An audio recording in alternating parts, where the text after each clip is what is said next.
بله، اولین دختری هستم که توی ایران این رشته رو کار میکنم و اینکه اولین نفر باشی خب جزء الگوی بقیه محسوب میشی. ایران یه کشور خیلی خوبیه ولی خب من دوست دارم پیشرفت بکنم و توی ایران یه خورده سخت میشه پیشرفت کردن.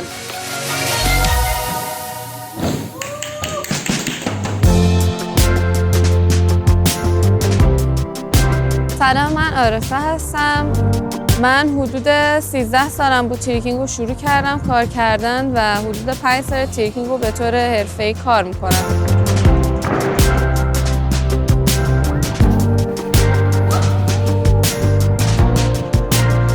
من از همون موقعی که تریکینگ رو کار کردم، چون اولین دختری بودم که تریکینگ رو کار میکردم، با پسرها تمرین میکردم.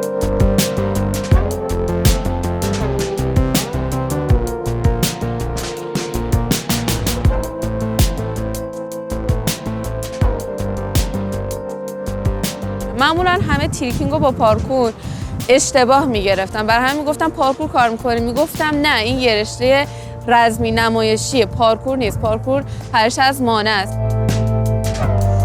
چالشی که به عنوان یه دختر ورزشکار میتونم داشته باشم اینه که یکی مسئله حجابه و مسئله دیگه تبعیض جنسیتیه. یعنی فرق میذارم بین یه دختر و پسر توی ایران.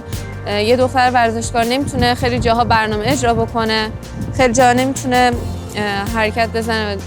تبعیضه. میکنم همه چیو نادیده بگیرم و فقط پیشرفت بکنم، به هدفم فکر بکنم، بتونم برم جلو، فقط جلو برم. دوستم تریکینگ رو انقدر شناخته بکنم توی ایران که همه دخترها بدونن توانایی اینو دارن که میتونن تریکینگ رو کار بکنن. منم هدفم اینه که این رشته رو حالا چه تریکینگ چه پارکور چه رشته های دیگه فرقی نمیکنه، اینی که میتونیم انجامش بدیم.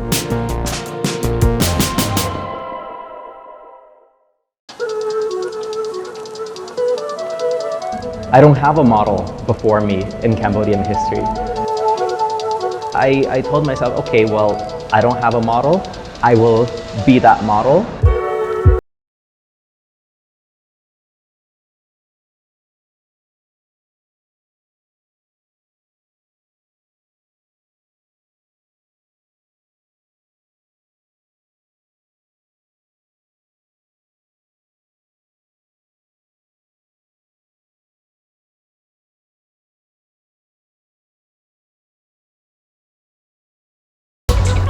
Hello, my name is Auk. I am a dancer and choreographer born and raised in the United States. And 6 years ago, I moved to Cambodia and founded Auk and we are Cambodia's first gay dance company.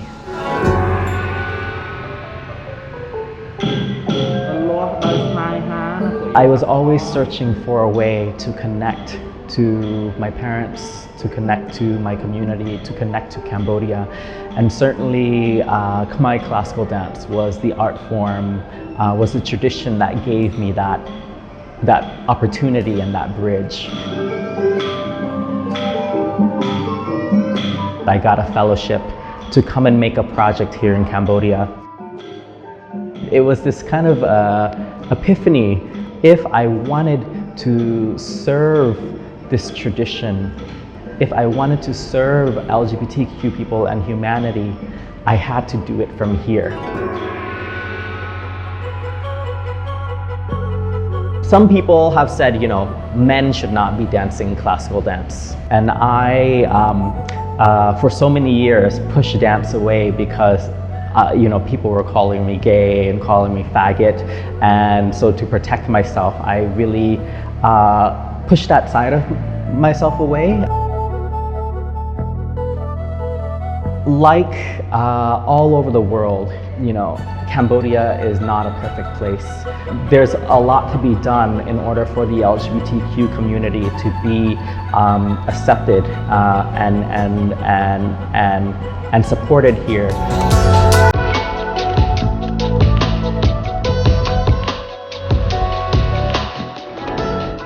I hope that we can become like a lighthouse in the dark for LGBTQ people and for artists all over the world, you know, to become a beacon of hope a beacon of courage and strength for the world.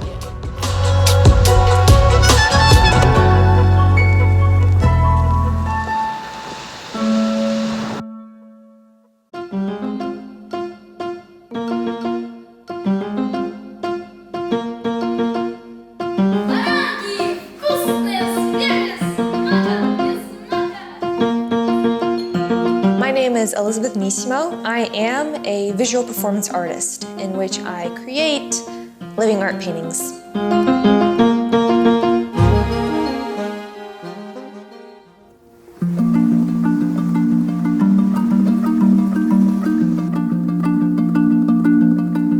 My art it's very imaginary. It's also an entirely different world for me, and maybe the person who is in the painting. Well, I was about 2 years old when I first started drawing. And then at some point I realized, like, oh, I want to be an artist. Like, but I don't want to like limit myself to just, oh, I want to paint.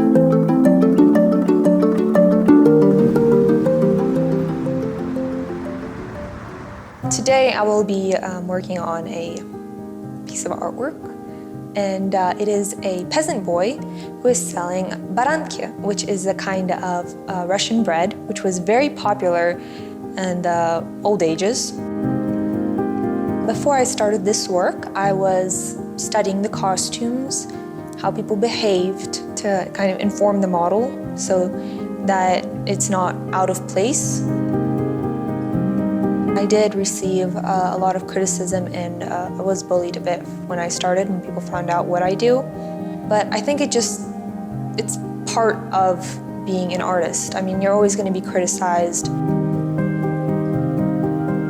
It's kind of just a part where you have to follow your heart in the situation. You can't really just let other people be like, oh, this is ugly, and then you never draw that again. My mission is to bring a smile to people's faces and to let them know that it's okay to be yourself, and you don't have to change yourself or what you want to be just to fit in.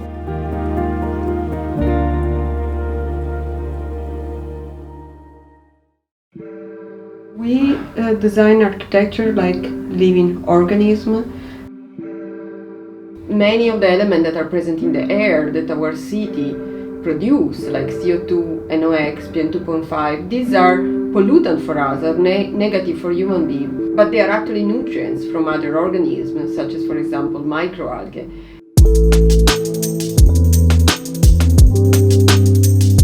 It's not a question of simply using other organisms or integrating them into building, it's really creating an alliances with a non-human, a microbial world.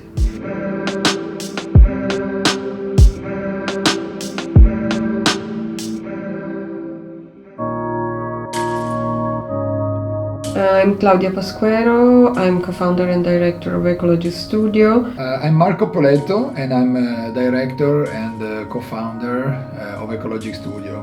Ecology Studio is a design innovation company specialized in the advanced integration of nature in the built environment.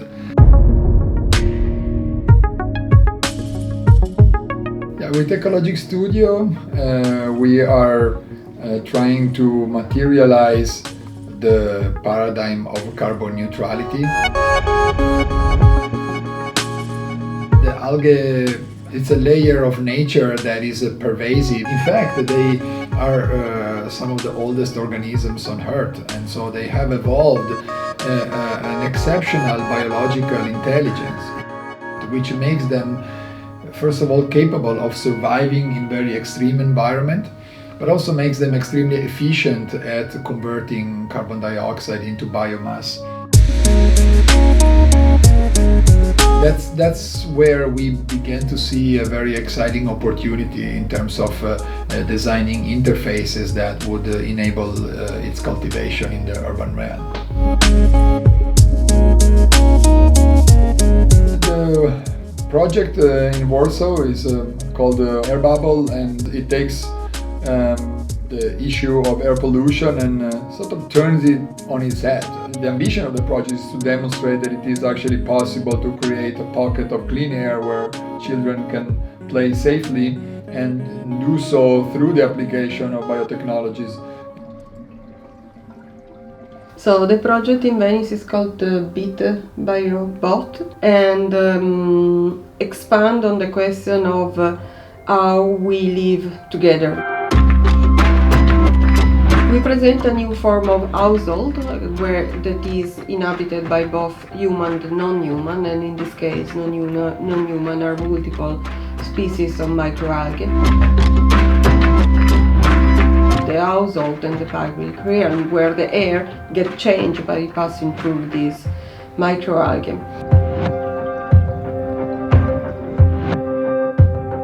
Our hope is that our creations become a new interface, essentially between the natural world and the designed or the artificial realm.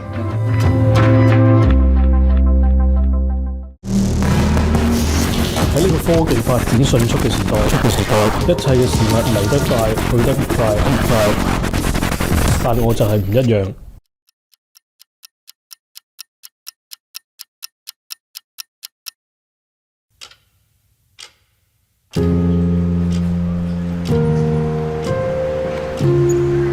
我叫史高，我奉獻咗我一生去保育呢一個有生命嘅機械世界。我係會由零開始製造一隻我自己嘅手錶嘅。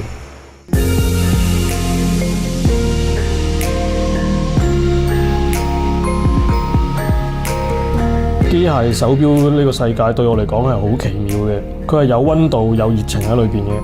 當你聽到佢滴答滴答滴答咁樣，係有心跳喺裏邊嘅。我對鐘錶嘅熱情係由好細個開始嘅，亦都會自己拆自己啲錶嚟研究。我啲朋友都會覺得我係一個好古怪嘅人嚟嘅，咁可能係嘅，因為我好細個嘅時候已經開始問朋友同埋屋企人，問佢哋有冇錶俾我整，開始見到我自己係有能力喺呢方面發揮嘅。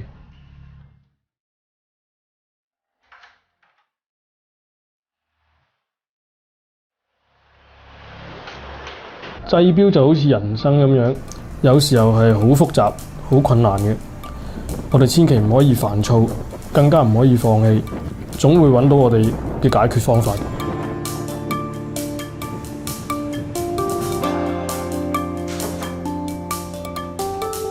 所以我哋會營辦一啲大眾化嘅工作坊，俾普羅大眾都接觸到手工製錶嘅文化。我哋會定期舉辦一啲製錶嘅分享會，佢哋只需要係對機械錶有興趣。咁我知道有咁嘅工作坊，咁我就想話喺呢工作坊學到點去維修抹油，而令到我呢啲即係古董錶咧能夠可以正常咁日常咁用。我覺得手工錶對我嚟講係一個好精湛嘅手藝嚟嘅。咁喺香港呢門嘅工藝都唔係咁常見。我攞個影帶。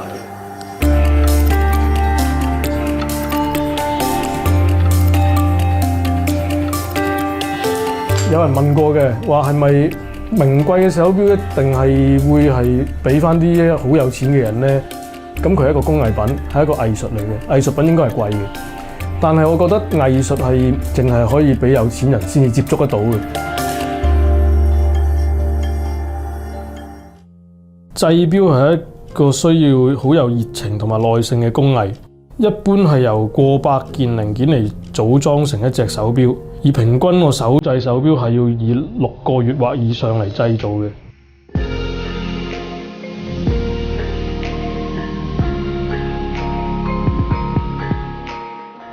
製作手錶最困難嘅就係你會遇到好多困難，咁好似我哋成日形容好似一個人生咁樣啦，俾多少少耐性去克服佢咧，基本上就可以解決㗎啦個問題。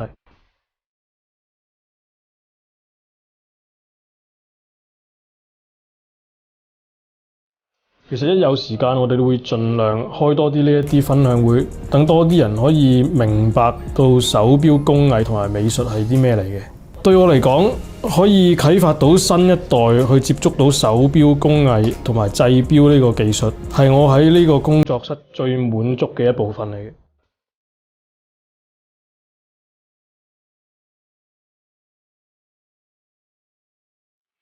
我並唔係想賺到好有錢，我只係希望呢一門藝術唔好俾人忘記。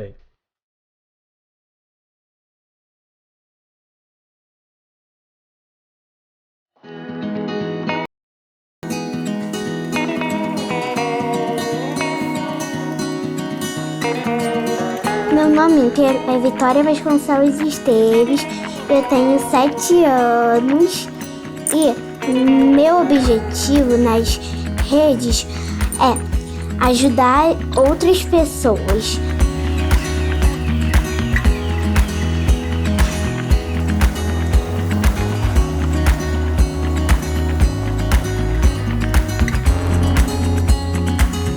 Sou pai da Vitória. O objetivo da Vitória Pipoquinha nas redes é levar informação sobre o que é hemangioma, ajudar as pessoas a saber onde tratar, a quem procurar e acabar um pouco com o preconceito que a Vitória, não só a Vitória como outras pessoas que têm qualquer tipo de deficiência, vem sofrendo nas redes sociais.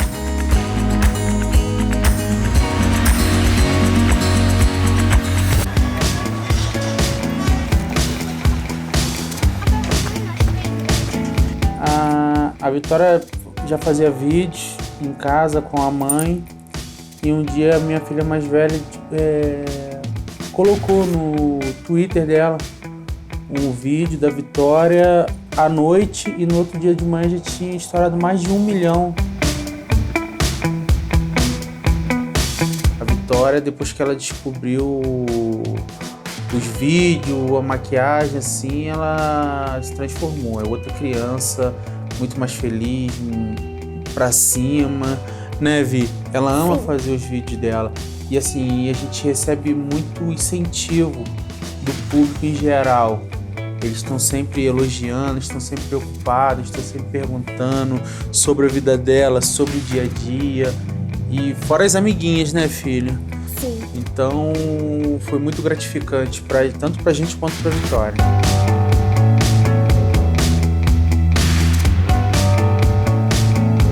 Daquela das minhas coloridas. Oi, gente, tudo bom? Hoje eu vou ensinar uma dica de vocês limparem os seus pincéis depois que você faz a make, pelo menos que seja maquiagem. Cerda sintética, gente. Foi surpreendente eu não saber que eu ia ter esse número enorme de seguidores. Mas feliz, gente. Muito feliz, muito. Eu amo todos os meus fãs, adoro.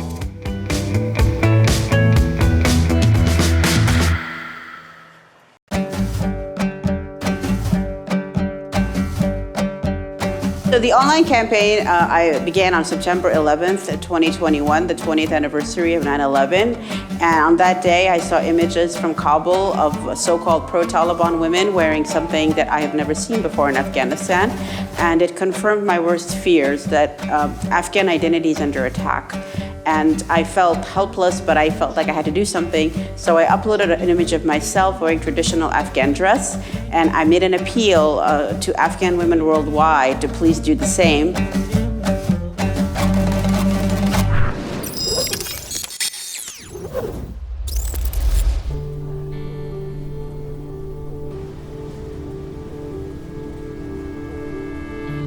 My name is Bahar Jalali, and I founded an online campaign to inform the world about traditional Afghan culture and attire. I'm absolutely devastated about the Taliban occupation of Afghanistan because it is a foreign invasion and occupation due to the foreign dress that they've imposed on the women of Afghanistan. But it's not just the loss of heritage, it's loss of fundamental human rights that the women in Afghanistan will now be invisible.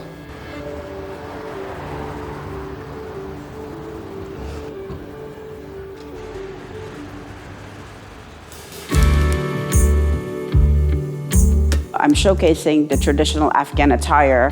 I've worn dresses that from the nomadic area, I've worn dresses from central Afghanistan, and this clothing is something that any Afghan woman can relate to, which is why I believe the response to the campaign has been so overwhelming.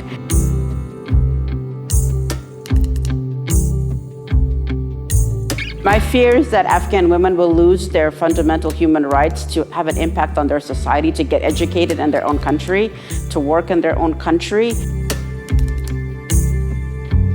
the women are very much the transmitters of heritage. And when they're locked up at home and prevented from having any role in society, culture will die, heritage will die. So as one Afghan woman who has had to fight for her own rights, my message to the women of Afghanistan is that I feel you, I understand your predicament, and we are here to advocate for your rights, and we will never give up, and we will always stand by you.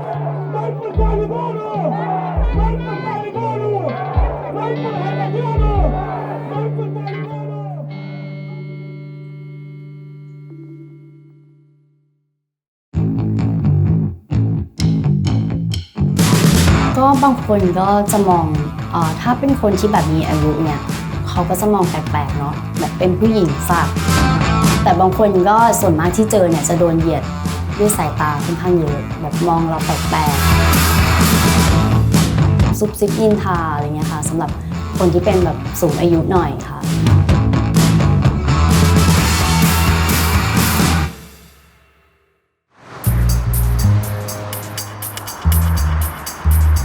สวัสดีค่ะชื่อทายค่ะเป็นช่างศักดิ์อยู่ในประเทศไทยค่ะในณตอนนี้นะคะก็ถือว่าโตขึ้นเยอะนะคะก็มีช่างรุ่นใหม่ๆเพิ่มขึ้นมามากมายค่ะถ้าเป็นเมื่อก่อนนะคะการที่คนสักเนี่ยก็จะถูกมองว่าเป็นคนไม่ดีหรือก็จะเป็นแบบคนที่แบบเคยติดคุกอย่างนี้หรือเปล่าเนี่ยค่ะถ้าเป็นผู้หญิงก็จะมองเป็นแบบผู้หญิงไม่ดีรายแรกก็คือตอนอายุ18เลยค่ะก็เพิ่งขึ้นปี1มหาลัยแล้วก็จนมาเจอแฟนคนปัจจุบันเนี่ยค่ะเขาเป็นช่างศักดิ์เราก็เลยฝึกกับเขาค่ะ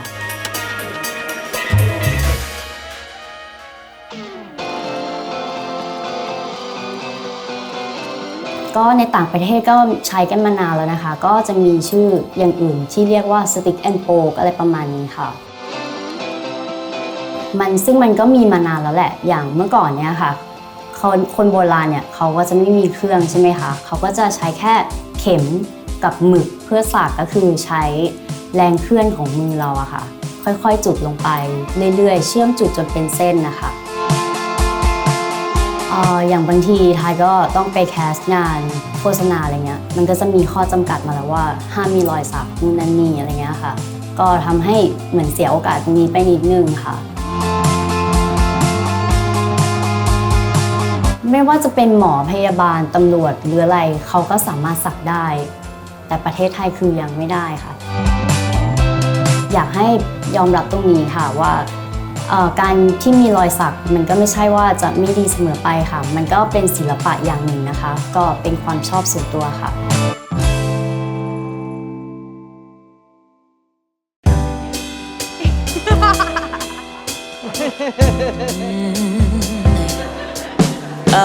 A lot of times people don't know what they're looking at. They're not used to seeing a llama walk right into their bedroom. And then it's just full of giddy and laughter and everyone's smiling. It's just a wonderful experience. You want to try? It feels good. I have no teeth. That's okay. You just hold it in your lips like a straw. Try it. Darling.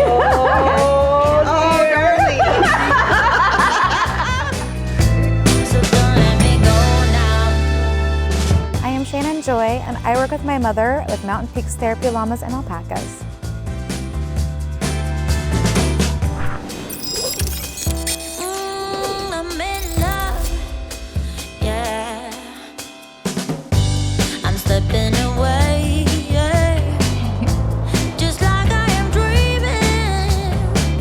We started with Mountain Peaks Therapy Llamas and Alpacas in 2007.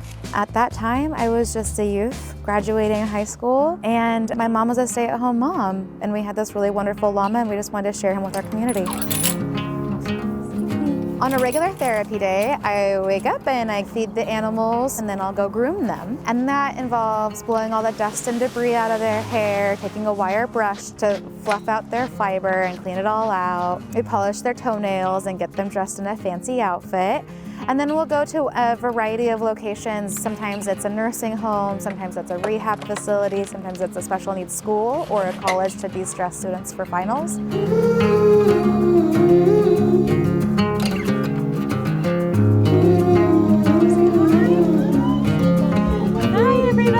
We walk right in, try to have a community environment so that way people can come out and social interact with one another. And then after that, we'll go room to room to make sure everyone gets some llama love. Hey, sweetheart. My name is Antonia Kerbrak, calling it short Tony.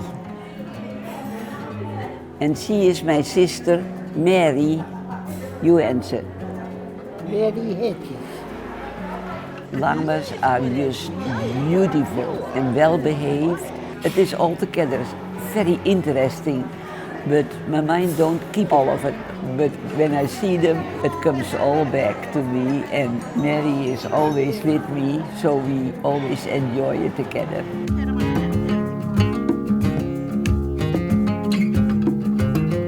The great thing about these animals is that they create a presence that humans can't offer. They motivate patients, calm children with autism, offer warm touch, and reduce stress. In many cases, their presence actually helps lower the blood pressure in patients.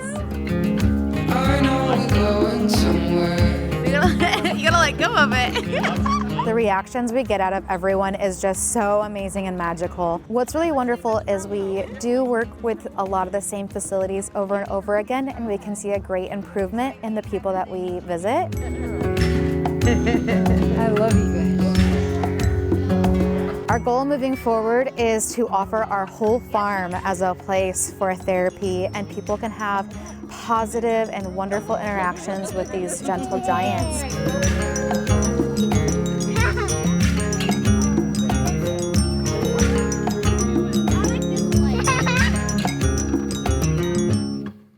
Alors, permafungi, ça naît d'un constat où il y a plein de choses qui paraissaient folles. Par an à Bruxelles, il y a 15 000 tonnes de marc de café qui sont jetées à la poubelle. 15 000 tonnes, c'est gigantesque. Un autre constat, c'est que à Bruxelles, 1% des champignons que l'on consomme à Bruxelles sont produits à Bruxelles.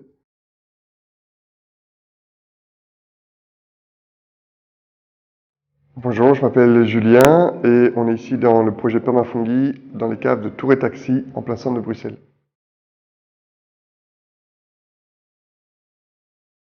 Et on a toute une série d'activités. L'activité historique, elle a commencé en 2013. Elle consiste à recycler du marc de café pour produire des champignons comestibles, des pleurotes que l'on trouve ici dans la salle. Pour produire les champignons, il y a 3 étapes. L'inoculation, l'incubation et la fructification. Alors, la première étape, c'est l'inoculation, c'est là qu'on va créer le substrat, la nourriture du champignon. Ici, c'est un mélange de marc de café et de paille. La deuxième étape, c'est l'incubation. On va laisser le mycélium manger tout le marc de café et la paille. Ça veut dire qu'à la fin, on n'aura plus de marc de café, on aura juste du mycélium. Il aura transformé le déchet en lui-même, en sac blanc.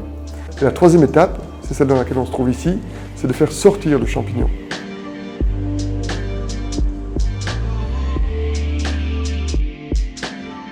Et on est en train de développer un projet de recherche et développement pour que, à la fin, le marc de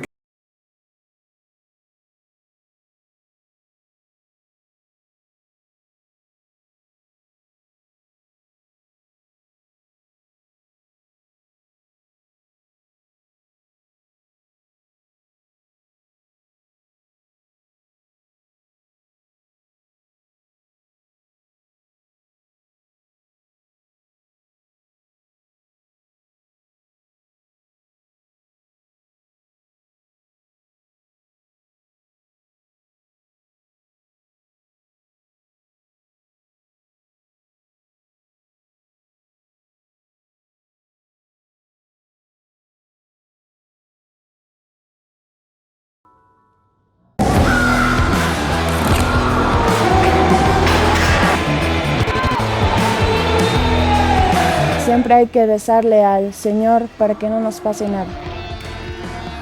Mi nombre es María José Simonini, Tengo 20 años. ¿Cómo he comenzado la lucha libre? Es algo raro porque mi papá por un castigo me ha metido a la lucha. A mí la verdad no me gustaba esto, por la violencia, los golpes que veía anteriores cholitas, ¿no?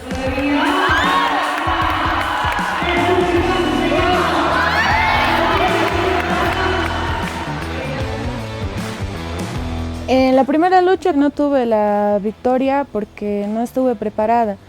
Cómo he terminado en esa lucha fue llorando porque no sabía nada de eso, los golpes que recibía. Pero a lo largo de todo esto sí fui entrenando más y más y me ha empezado a gustar más el apoyo de la gente. Me encanta el apoyo de la gente, o para ruda, que es la gente que te abuchee y demás. La gente es lo que me gusta porque me admiran y aprecian lo que yo hago, ¿no? Y ese es mi sueño, llegar a ser una luchadora de WWE o cualquier lugar de Estados Unidos. Antes sufríamos discriminación, más que todas las cholitas de la antigua generación, que ahora yo soy la nueva generación. No mucho lo he sufrido de la discriminación porque antes al empezar las cholitas decían que no podían y demás, pero ahora están bien. Y ahora el consejo para las mujeres, que se animen, que no tengan miedo, que todo se puede.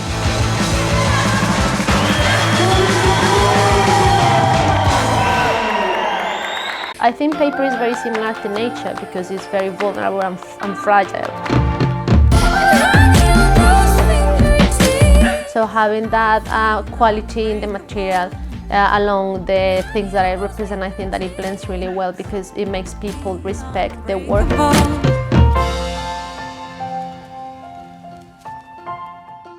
My name is Diana Beltran Herrera. I am a Colombian designer and artist. Coming from Colombia, which is a very diverse country and full of handmade items and crafts, I grew up making lots of things since I was very little. So making objects and things has always been my passion. So paper was a really good material to test ideas and to just see how my ideas could become prototypes, and then from the prototypes I could see like an idea for an object. I use a range of simple mediums like acrylics, watercolor, spray paint, and different brushes, and also a cutting machine that allows me to create patterns.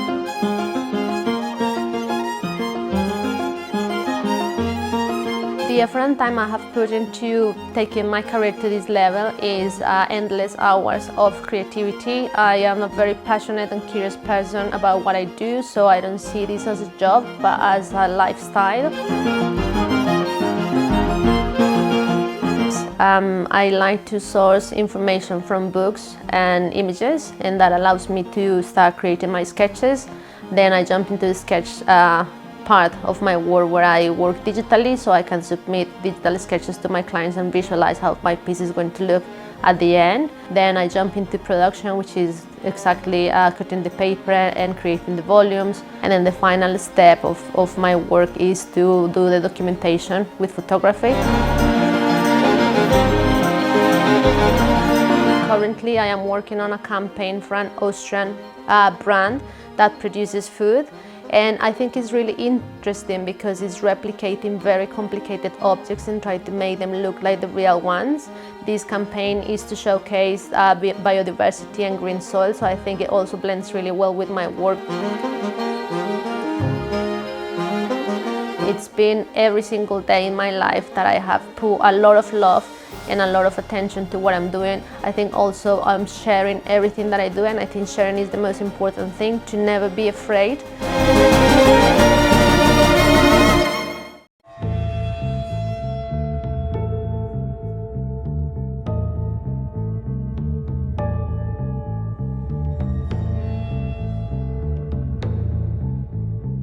Our toilet is called the tri-toilet.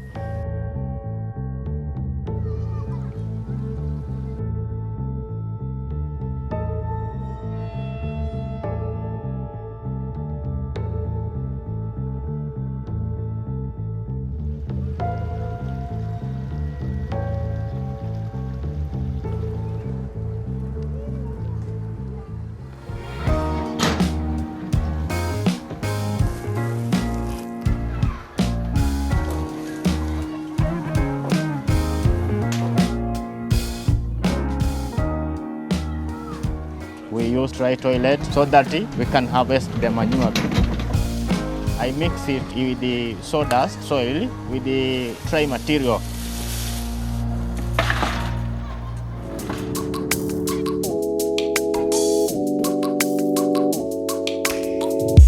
People are welcoming the ideas. In fact, they are saying that we should have other toilets so that we can reduce the flying toilets.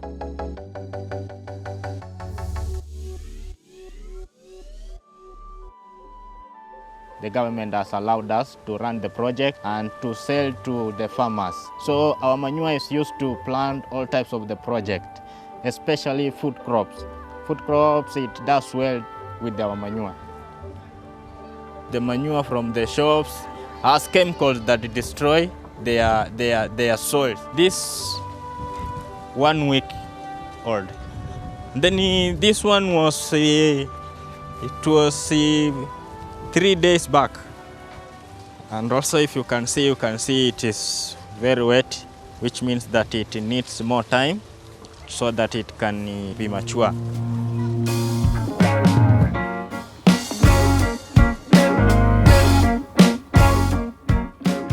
Here is now where we store the manure that is ready. We store here. When we get to the market, someone comes, he buys from this place. The feces that we have made it now to be the manure. You can use it to plant your vegetable and your crops in the farm.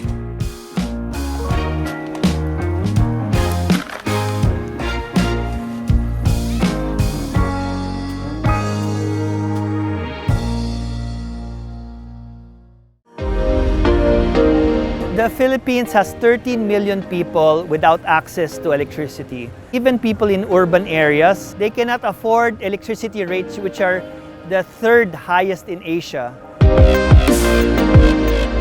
Solar lighting really is the future for a society that has so much people living in energy poverty.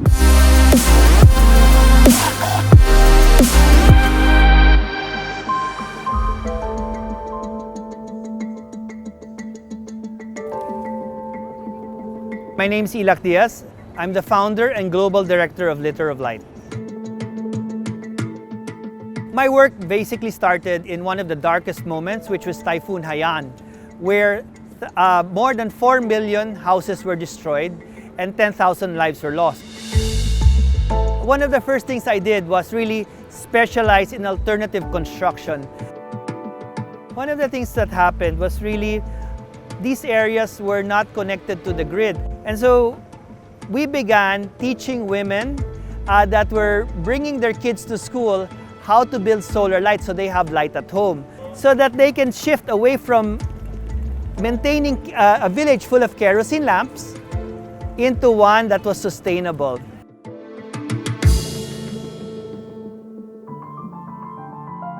So Litter of Light basically is a two-step process. The first is installation of the daylight in the villages.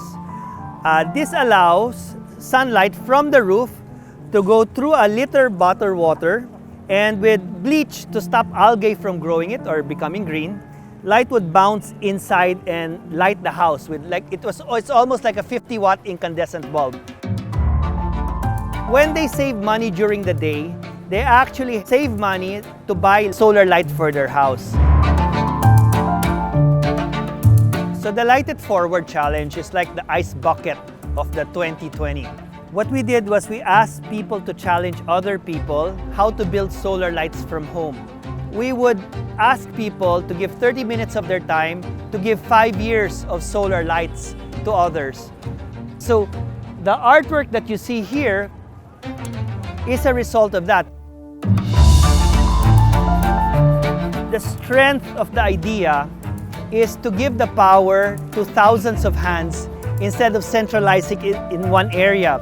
So really what's super important for all of this is that people learn that solar can be local. We can make green jobs without having to import or be dependent on foreign supply chains to be able to bring solar light to the Philippines.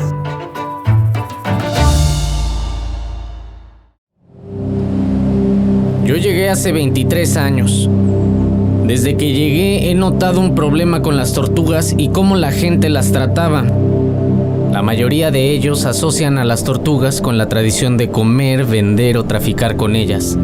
Fue así que me propuse una meta muy alta.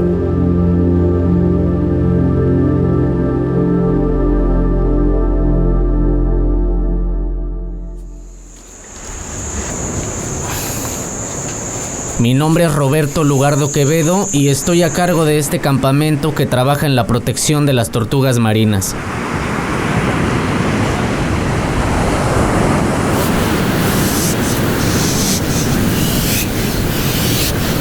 Nos encargamos de patrullar las playas para recuperar los nidos de las tortugas y llevarlas a nuestro criadero.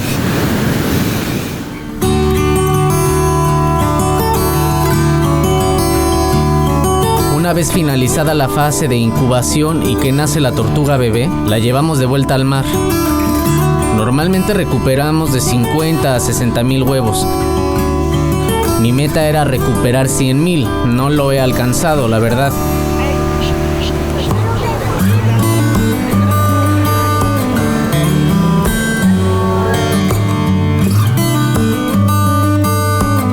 Cuando estaba llegando a los 70,000, el estrés me causó una parálisis facial. Superar esto me costó mucho trabajo, pero 5 años después de mi parálisis sigo protegiendo a las tortugas.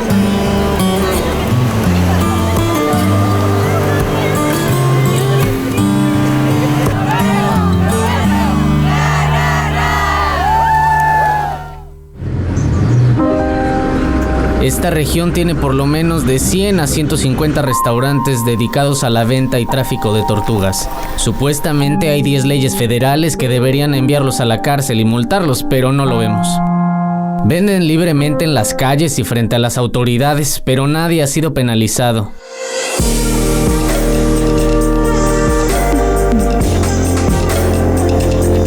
Hemos hecho charlas en escuelas durante 20 años con la esperanza de que la situación cambie, pero aún no hemos visto resultados. Desde que llegó el grupo de voluntarios, creemos que un día la gente se dará cuenta de que hay otra manera y que pueden vender otros productos a los lugareños y que el problema de la tortuga cambiará.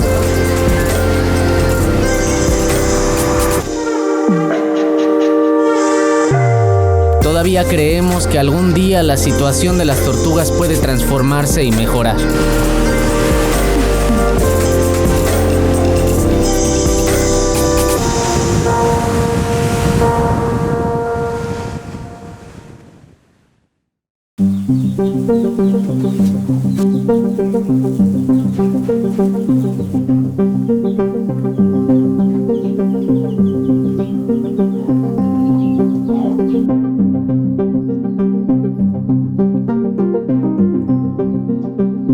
Black soldier fly farming will help us to clean the environment. They eat organic waste. When they are eating on the organic waste, it means that our places will be left clean.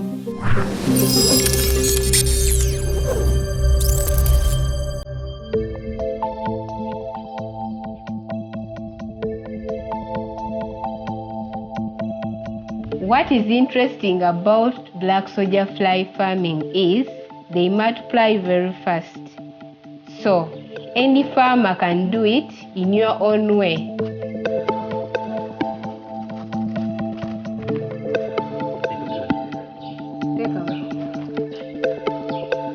Our black soldier flies are insects found all over the world, especially in places where there is sand.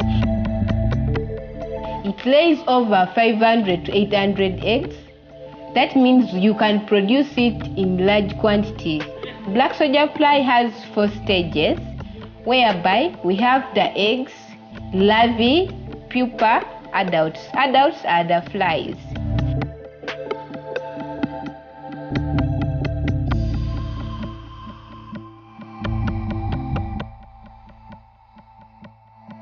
It is a protein source.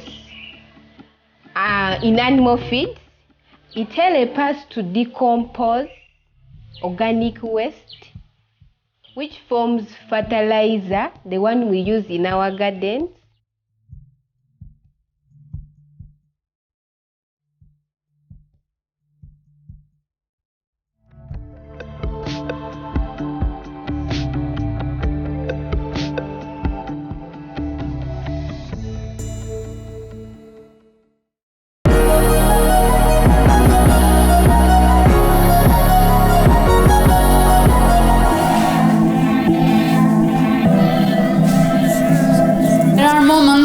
I really feel like that it's so difficult to do this job because physically, mentally, emotionally, we get very tired. We get always affected. But on the other hand, I really do what I believe. So then things become easier.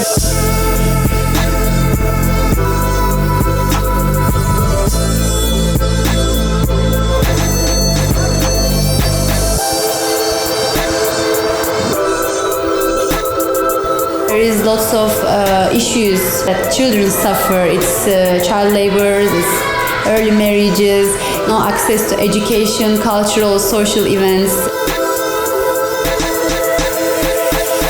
There are many local children, but as well many Syrian children coming since 2011-12 to live here because of the war in Syria. Our social circus school is open to every children, but especially we target the most vulnerable children.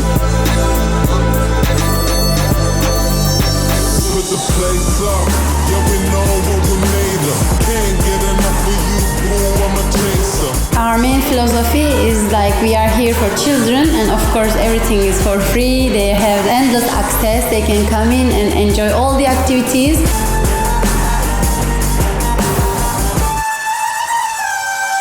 The main reason that we choose circus is you can make circus without any language barriers, because in our area there are children who speak Kurdish, Arabic, Turkish.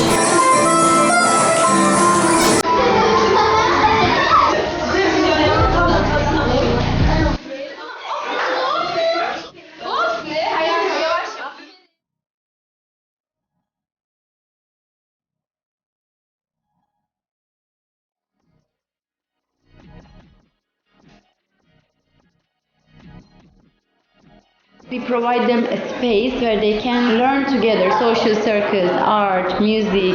They develop their physical, mental and emotional skills through learning, practicing, expressing, performing. They develop a society. They are surrounded by their friends and they can create their own identity.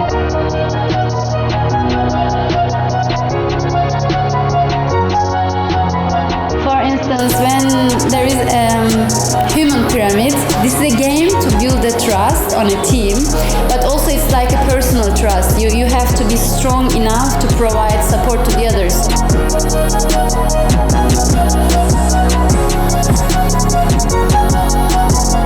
السيرك غير كتير شغلات عندي وغيرت حياتي كلياتها، وبالأخص في عندي رفقات. يعني هلا من قبل ما كان في عندي رفقات كتار وما يحبوني، ما أعرف ليش.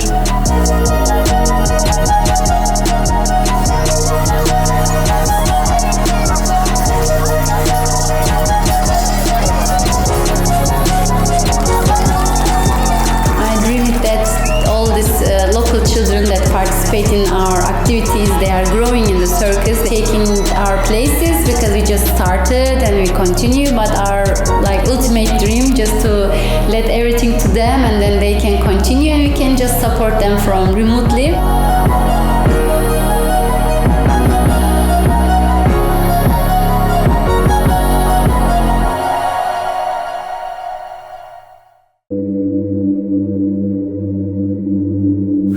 В кукле есть свобода, которой нет в человеке. Я люблю в куклах их пластичность. Она может быть непропорциональной, у нее может быть 8 ног и 2 глаза, и никого это не удивит. Моя задача как мастера – сделать сосуд такой удобной формы, чтобы в ней поместилось как можно больше вариантов для трактовки.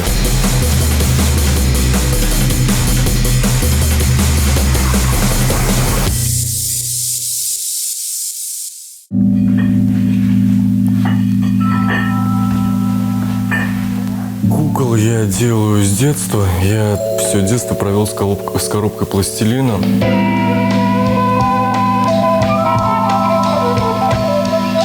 Моих родителей, например, это удивляло и смущало, то, что я занимаюсь куклами, и папа говорил, что детство пройдет, и мне вспомнить нечего будет.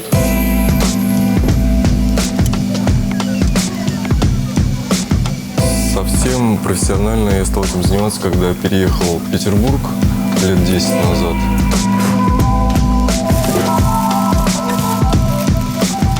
Куклы бывают разных технологий, и везде свои особенности, свои сложности. Сейчас я больше всего работаю с фарфором.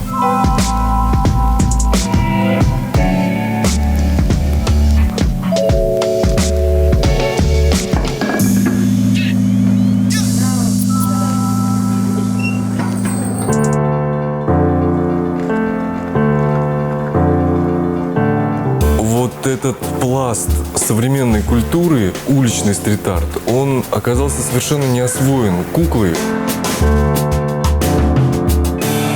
Я выбираю всегда здания, которые уже осыпаются от времени.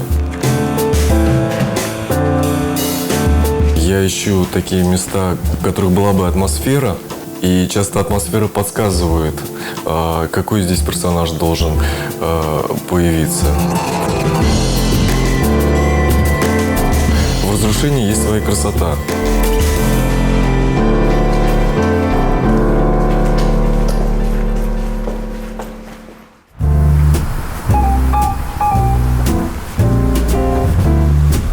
Каждый видит в этом свое.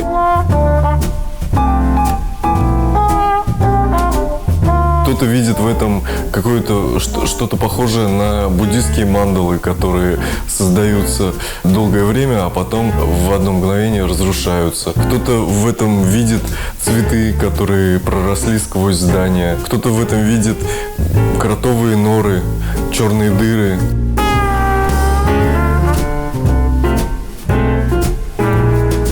Версий толкований очень-очень много, и они все крутые.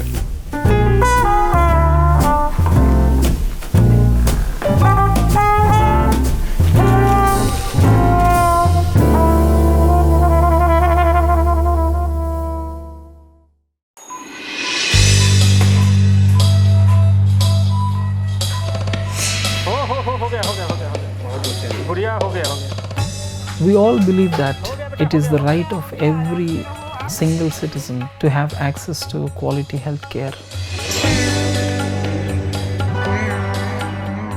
I am Anil Prem Sagar. I am the Deputy Project Director of Lifeline Express. Now let me show you how we save lives on Lifeline Express.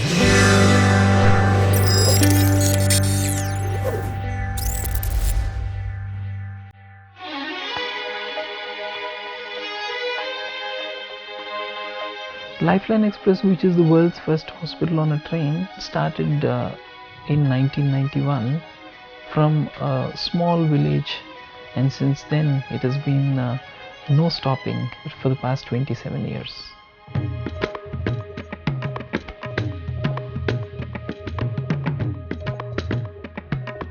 Every week we have doctors from different domains coming in and serving patients. The doctor seeing more than 200 patients in a particular day. चलने में बहुत दिक्कतदारी था बच्चे का, वही लेकर के हम लाइफलाइन में आए हैं और इलाज करने के लिए.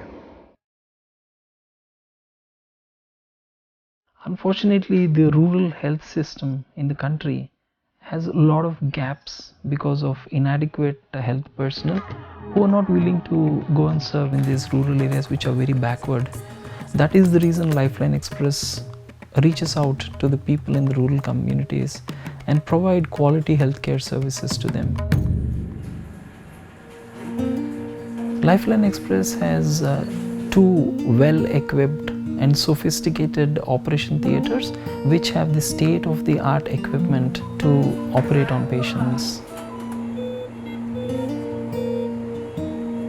The most unforgettable moment in the recent past for Lifeline Express is when we conducted the first surgery on a train for a cancer patient. It is very difficult to manage a cancer surgery on a train, but the staff and the medical team that comes on Lifeline made it possible for such a complex surgery to be undertaken on a train. बस overall देखा जाए तो ये गरीबों के लिए वरदान है. Each Lifeline Express project spans around 21 days. We are now heading to the next location. We're very happy to see the smiles on the faces of all those who have approached us for treatment. It is an honor and a privilege to be a part of Lifeline Express every day. And now we look forward to reaching out to more rural areas. We are also willing to reach out to the neighboring countries like Pakistan, Nepal, Bangladesh, and as many as we can. Every life is important and we touch one life at a time.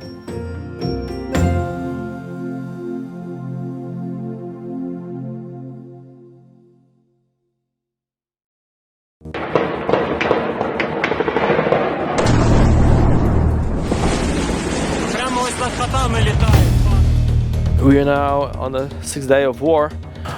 We've done enough Molotov cocktails to provide the local territorial defense and to ship to other cities in Ukraine for them to have something to defend themselves. This is the day when even police tells the civil people how to prepare the Molotov cocktails, and that tells that all the Ukrainians are united in one thing, that we need to defend our cities and our country.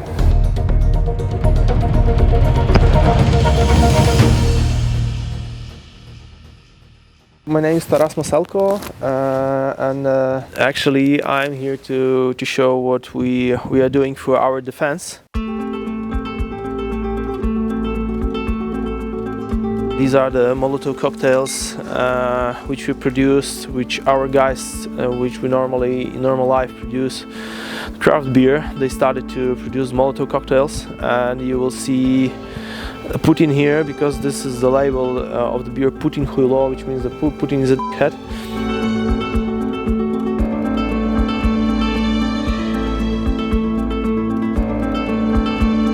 You will see Putin with a nuclear bomb here. The soldiers and the trucks covered with blood coming to Ukraine, because this is what they bring here, and this label is coming back from 2014, when we have Russians coming into Crimean Peninsula and eastern Ukraine. Yeah, it's horrible. It's a war ongoing, and kids die now on the street and the houses because they're throwing bombs and they're shooting left and right, and these things actually, it's a little part of that which we can use to stop the Russian tanks, to defend ourselves. Some people join the territorial defense, some of them preparing the cocktails, some are helping the people who ran from eastern cities.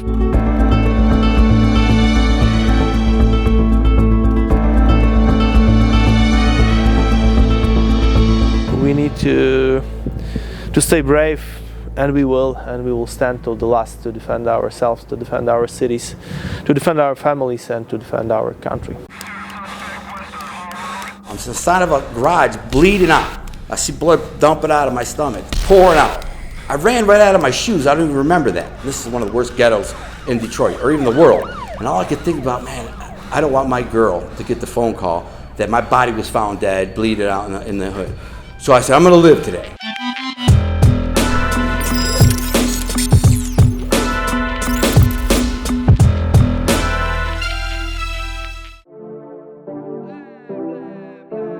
My name is Gunnar Allen Lindblom.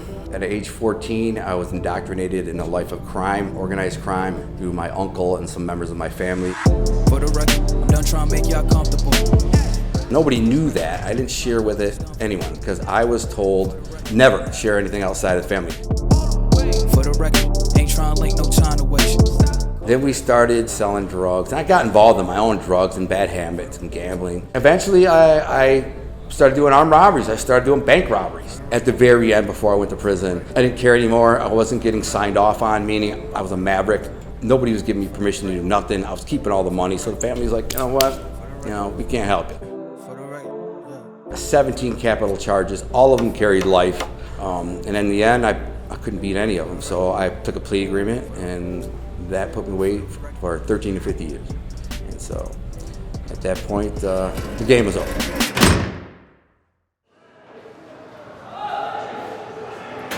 So I get to prison. It was horrible, as everybody thinks. The worst part is the crazy people. You're in there with the worst of the worst. Level 2s and 4s, where I was my entire 13-year bit, was where you have all the murderers and the rapists and the gangs.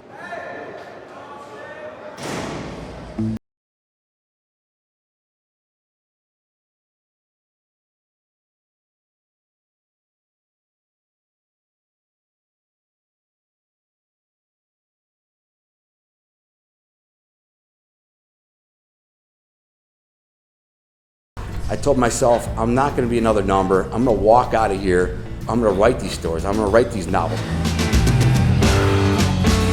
There was a girl I went to school with. Never knew her, but she said, I work for a publisher. I see that you're a writer. Maybe I could help.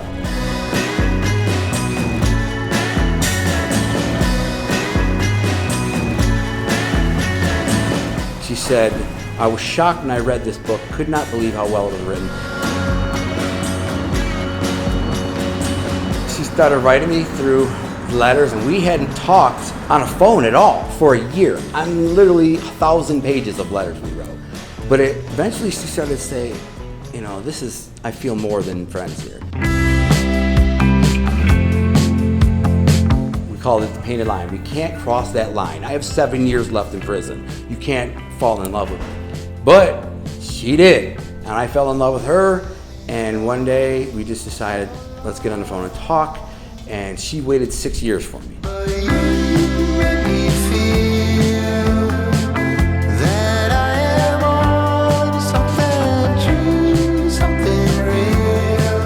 And then the day that I got out, she was waiting there for me, and she had a big, beautiful meal for me, and the next day, I married her. We were married. We went to the municipal building. My 2 friends were the witnesses, and the funny part was the clerk reading the vows, and my wife were pretty much, you know, and a little teary-eyed. Me and my boys were like bawling.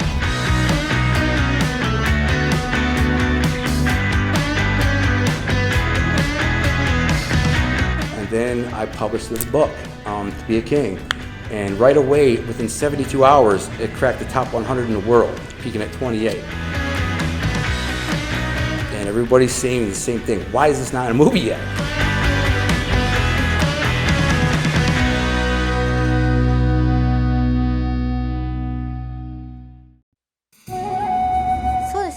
日本の寿司職人は伝統的に男性の仕事かというと、やはり昔から男性しかいなかったんですけど、それを考えるとまず女性にとって寿司職人になりたいという気持ちがみんなに起こらなかったからだと思うんです。うち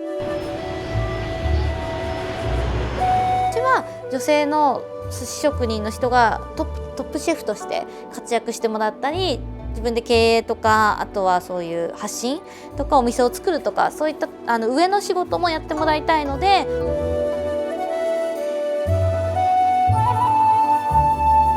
そういったものを作るためにはまず女性だけでやってみて、気兼ねなくオープンにして自分の感覚を解放する場所が必要だと思ったので、なでしこ寿司はそのために女性だけの寿司レストランという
about food or some drink, and I'm like, hey, maybe I can build a candle around it.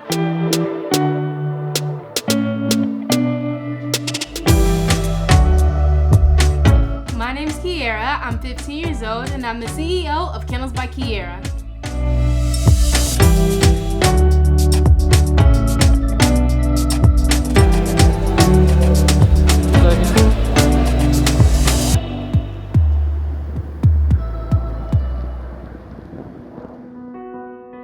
I started my business at the age of 11 after creating a candle for my dad.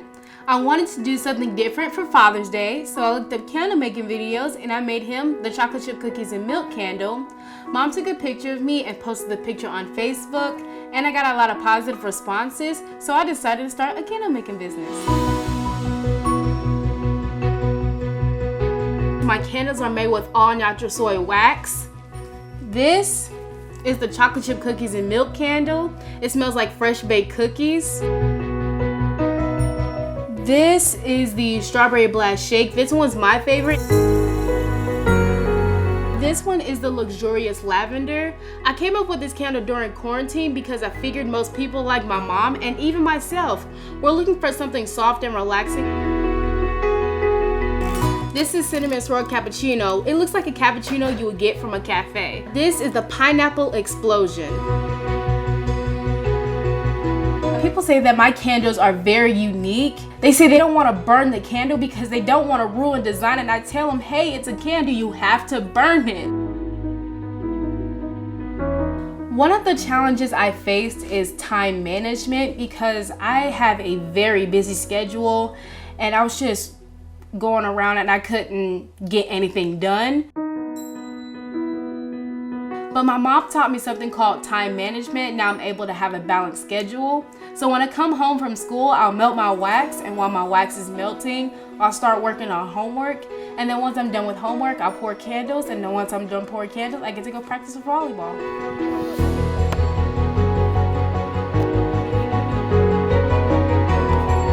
Something that I want to tell people my age is that you must love what you do.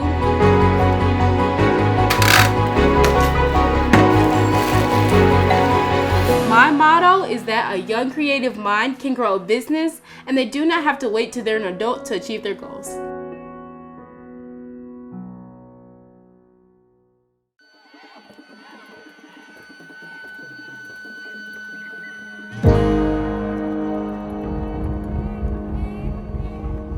I like these dances because it tells the story of where I live.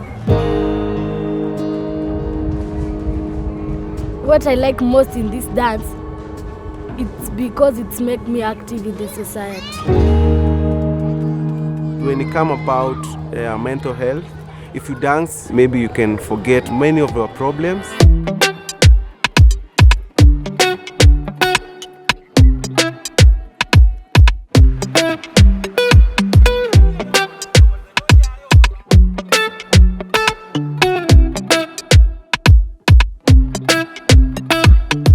My name is James Shisia Amwai.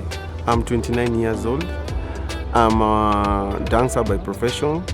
I teach dance in Foundation of Hope.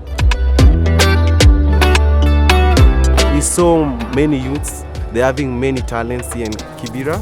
So we overthink like we can do maybe an outreach so that we can capture many youths. We are helping a number of children and youth. I can start with the children from the age of 6 to 17, then 18 to 35.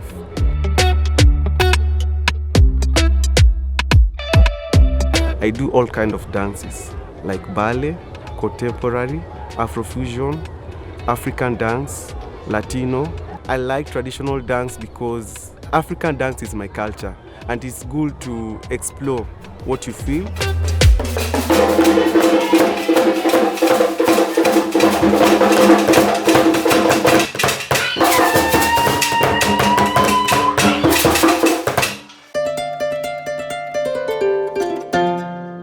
We have many challenges. We have some of the children there in the organization. Some of them, they are HIV positive. Some of them, their parents cannot feed them.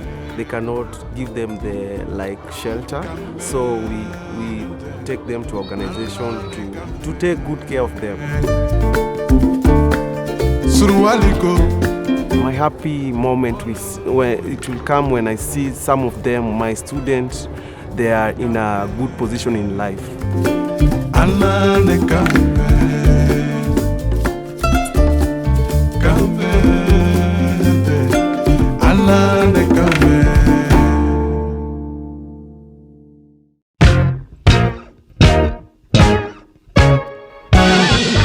How I discovered my passion for cooking, I was 3 years old. It was on my 3rd birthday party and it was snowed in. All the roads were too icy, so we had to cancel my party plans.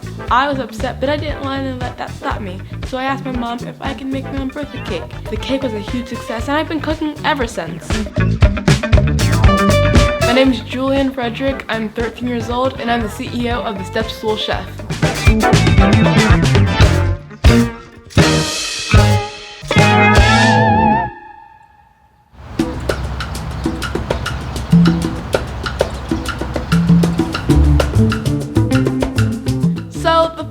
Class I had, I was 8 years old. It was called the Step Stool Chef Academy, and it was a series of cooking videos and cooking lessons, teaching kids the basic skills they need for cooking.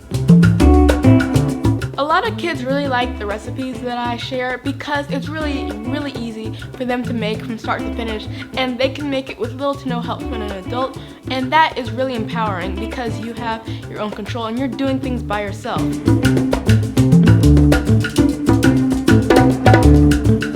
What I'm doing today is a workshop on how to make grilled cheese skewers and a cheesy tomato fondue.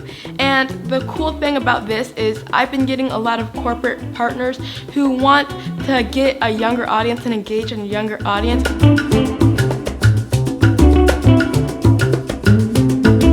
Personally, it's been hard to manage my business life and also my normal kid life.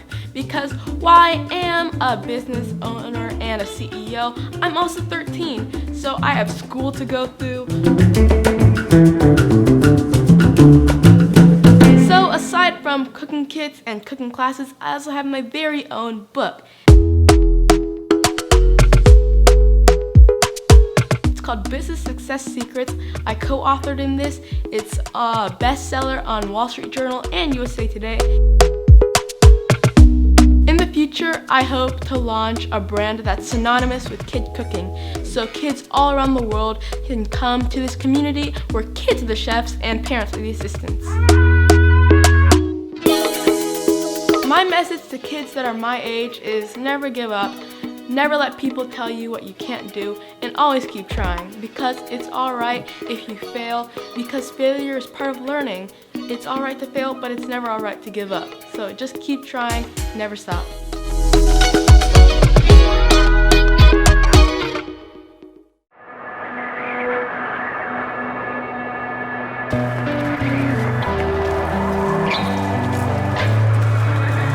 Погода последней недели неважная. Ну вот сейчас отрицательная температура, минус 6, минус 5 бывает. То есть, вот теперь там до 0 снегопады.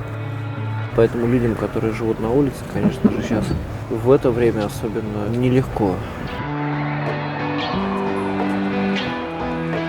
Путей для того, чтобы стать бездомным, их великое множество. Когда говорят, что человек бездомный сам виноват, что он лентяй, что он ничего не хочет делать, то есть по факту это не соответствует действительности.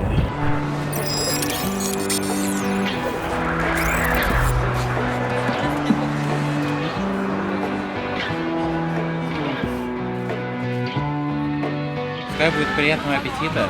Да, спасибо. От всей души приготовлено. Спасибо.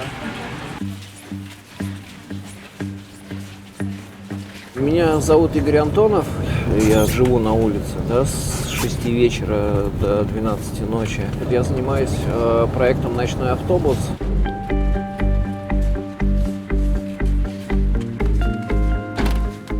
Обеспечиваем с волонтерами мобильный пункт социальной помощи, который включает в себя еду, медикаменты, одежду, социальные консультации, поддержку людей и много чего еще. Мы сейчас направляемся на нашу первую стоянку, у нас их будет 4.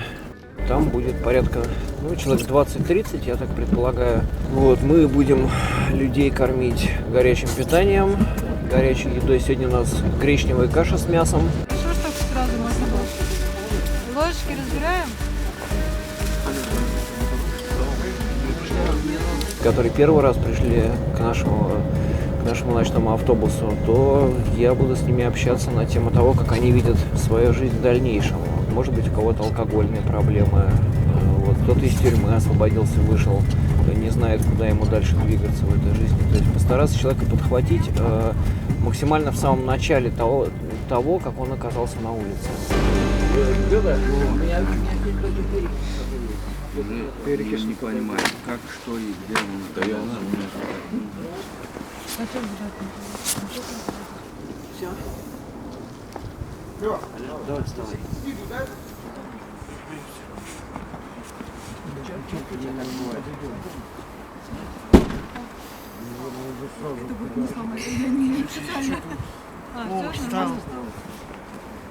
Очень вкусная еда. Все отлично, блин, вообще замечательно. Самый лучший, вот так. Особенно вот у кого нет квартиры или вот нет никаких доходов, очень существенная помощь идет.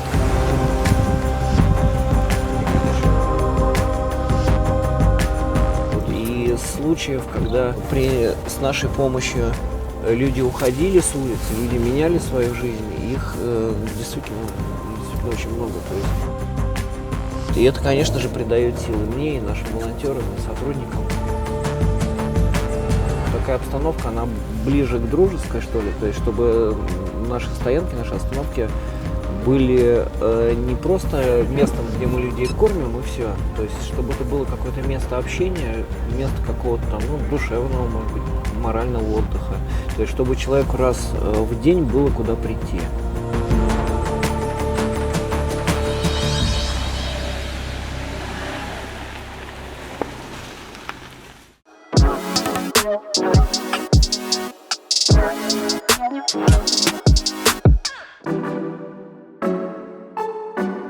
There's a lot of kids that live in the river.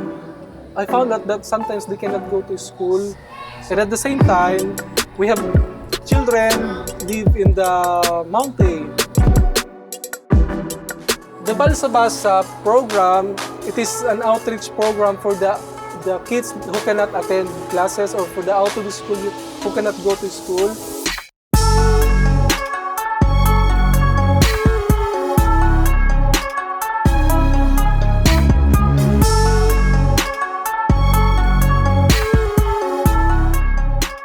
I am the first resident here who study in college. So when I came back, I helped my community, the kids.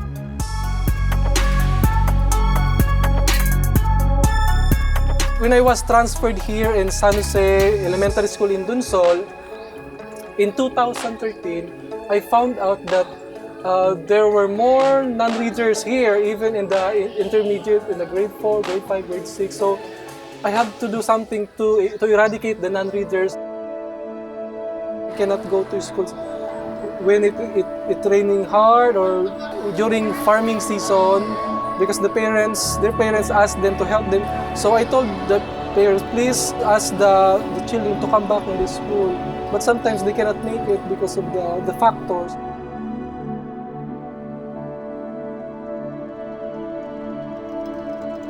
My first reading program was the mobile library. So I made my own balsa.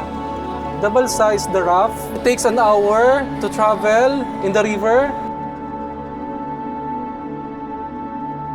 We bring books, some lessons with the volunteers. So I do remedial reading for the kids. I teach them house to house. And then I gather them in the balsa and we read. I also bring food for them, for the kids.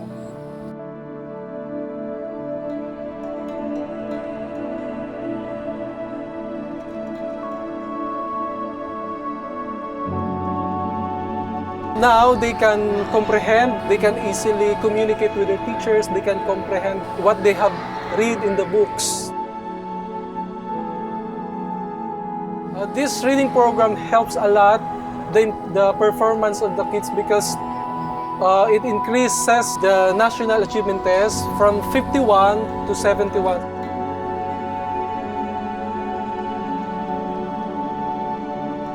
Education is very important for the kids because it helps them to achieve their dreams through education.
Negli anni ci siamo impegnati a sviluppare dei progetti di riqualificazione urbana.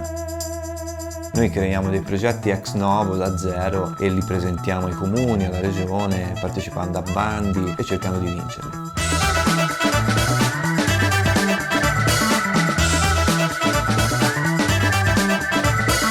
Ad oggi stiamo lavorando con un progetto che si chiama Tuscany Urban Colors Correction. Quello che noi vogliamo fare con questo progetto è ricreare un look di certi spazi della Toscana.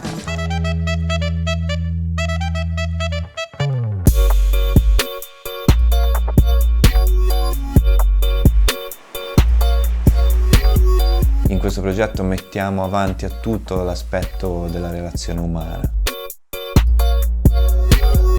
Noi ci troviamo a interagire con i bambini, interagire con le madri, interagire con gli immigrati, interagire con tutta una serie di persone che non conosciamo.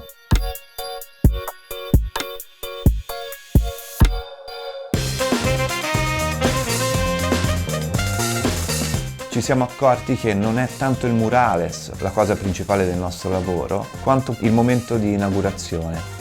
Perché lì abbiamo uno scambio diretto con tutte le persone che vivono quella zona dove siamo ospiti. Noi possiamo spiegare il nostro punto di vista e quindi il perché abbiamo deciso di realizzare quell'opera su quel muro lì, facendoli vivere in una giornata un luogo che prima era grigio, isolato, in qualche maniera in stato di abbandono, sotto un punto di vista completamente diverso. E fargli capire che per cambiare si tratta veramente di rimboccarsi le maniche, scendere in strada e sistemare le cose.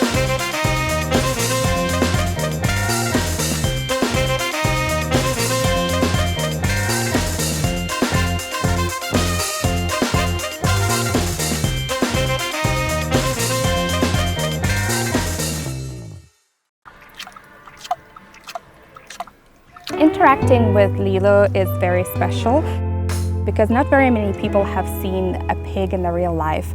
They get to see her, they get to pet her, they get to feel this happiness, and sometimes for a lot of people it's a great memory that they will hold on to for their entire life. My name is Tatiana Danilova and I'm here with Lilo the pig, who is my beloved animal baby. Lilo is San Francisco's first therapy pig and world's first airport therapy pig. We are here at the Veterans Affairs Community Center visiting the veterans who live here and making their life a little bit more exciting. Very well behaved. I like it a lot. Keeps you interested. She's a little sketchy, but that's because it's new. Usually our visits last up to 2 hours. People get the chance to take photos with Lilo and get to ask us all kinds of questions about pigs and about therapy work and her life in the city. It is also an educational opportunity for us because we would like to share more knowledge about pigs, about how clean they are, how intelligent they are. They have hair and not fur, so people that are allergic to cats or dogs would be comfortable with pigs. He provides a very gentle and good animal and positive for this type of visits. I got Lilu when she was 2 months old, and we live in the city. Walking the streets of San Francisco, we would meet people from all over the world, and they were so excited to see her, and a lot of them said that we've made their day. So it gave me an idea to reach out further into community and start volunteering. So about 3 years ago, we got certified through San Francisco SPCA as part of their animal-assisted therapy program and started visiting different facilities like hospitals, retirement homes, schools, and then we got invited to volunteer at the San Francisco airport. We notice great positive energy after our visits. A lot of people are smiling and they're so excited. They clap, they say thank you for our visit. I personally feel very happy because we get to impact our community and make it a little bit more positive and better.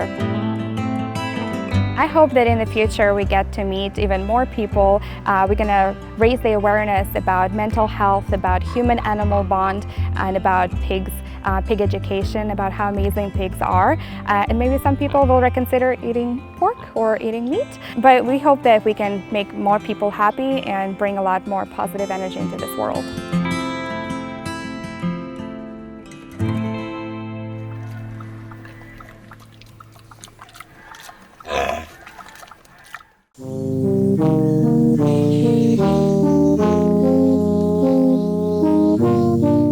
My drag style, I like to describe it as post-human or creature drag,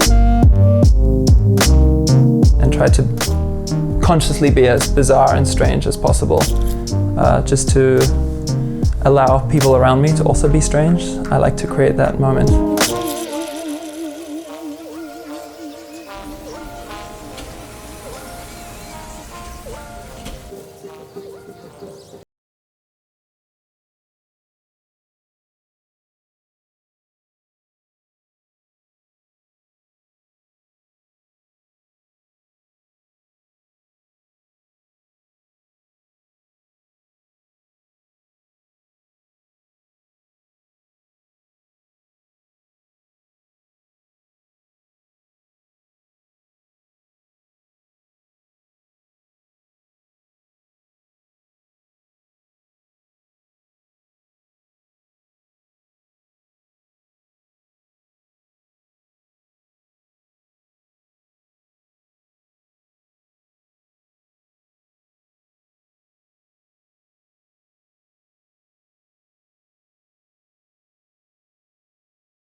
center located in Mahwah, New Jersey.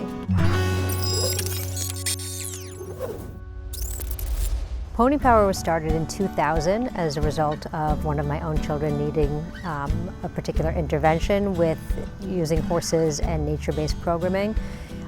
It grew over the last 18 years to be a fully inclusive nature-based facility working with children and adults as young as 2.5 and as old as 84.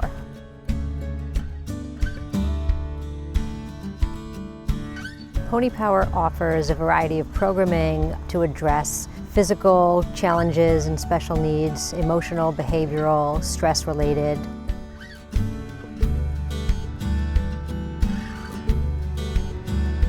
In our lesson, we learn how to do stretches and a proper posture to ride on a pony.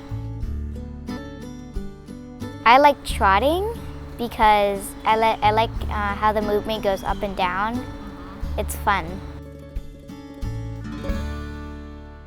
Horses are social animals and they respond to body language. The horses just offer a particular magic from being on their backs, where there's a sensory input that's really incredible. Ethan is actually autistic, severely autistic, and Ava is your typical 6-year-old little girl. They both loved it, and my son would smile and it would calm him down. It really establishes their core. They actually both sit up straighter.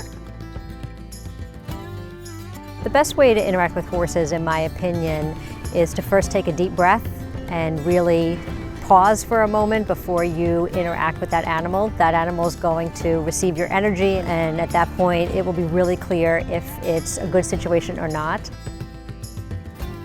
Every horse or pony on the farm has been donated or rescued. They first have to meet a criteria of temperament, which is one thing you can't train in an animal.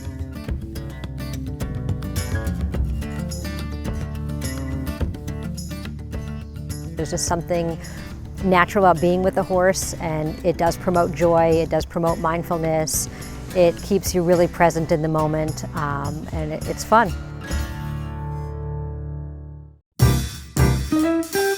You know, when I first started this, I had a lot of talk from family, some friends who thought I was crazy. They just said, you know, Betty, you're going to break your neck and then your kid's going to have to take care of you. I wanted to prove to myself that we do grow old, but it doesn't mean that we can't do things. It's just amazing what we can do in our lives.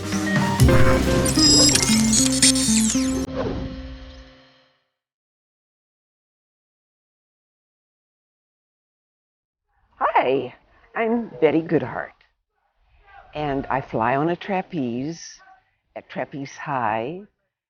And I am one of the oldest flying women there are in our club.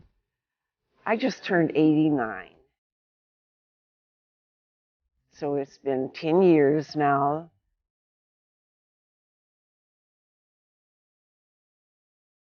What brought me to trapeze was I had mentioned one day that I had seen a circus and thought how neat it was.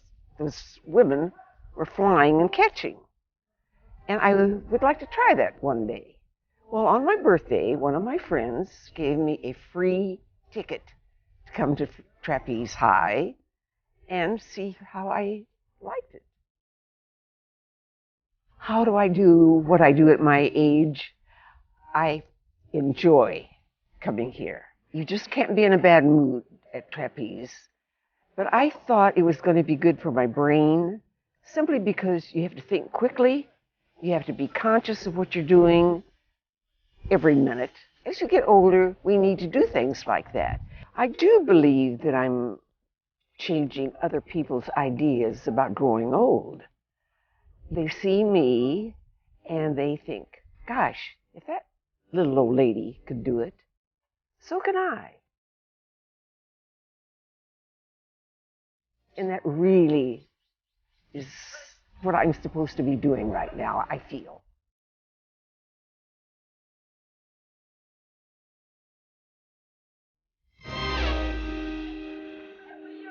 We smile a lot here.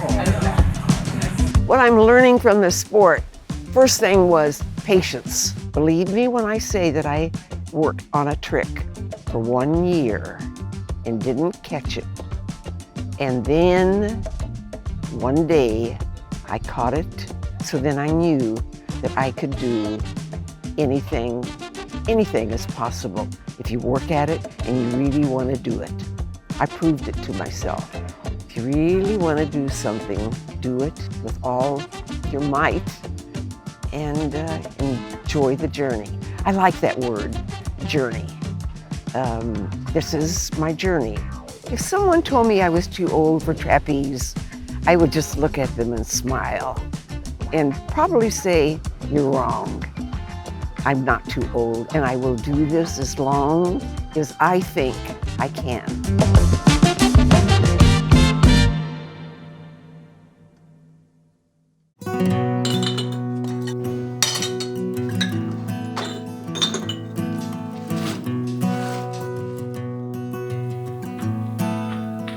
يعني أنا كان الهدف الأول من المشروع هو خلق قيمة بيئية وقيمة مجتمعية.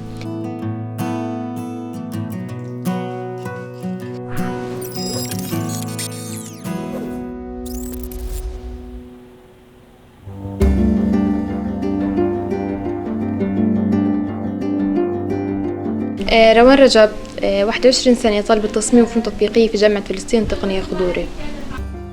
أنا فكرة مشروعي كانت تقريبا في شهر 3 2020 في فترة الحجر الصحي في فترة الكورونا. فكان في هاي الفترة إنه اتجه التعليم عن بعد والتدريبات اللي كنت باخذها عن بعد. ففي خلال البحث والاطلاع على الأخبار فبنشوف إنه العالم بيتجه نحو التلوث والدمار اللي قاعد بيصير فيه. فأجت فكرة إنه يكون في عندي مشروع صديق للبيئة بيعمل على إعادة تدوير مجموعة من المخلفات، أهمها الزجاج من شجرة الورق شجرة الخشب والورق. فإشي برضه يكون له علاقة في دراستي والتصميم الداخلي. فأجت فكرة إنه إنتاج حجر بيئي، حجر داخلي بيئي صديق للبيئة بألوان وأشكال مختلفة.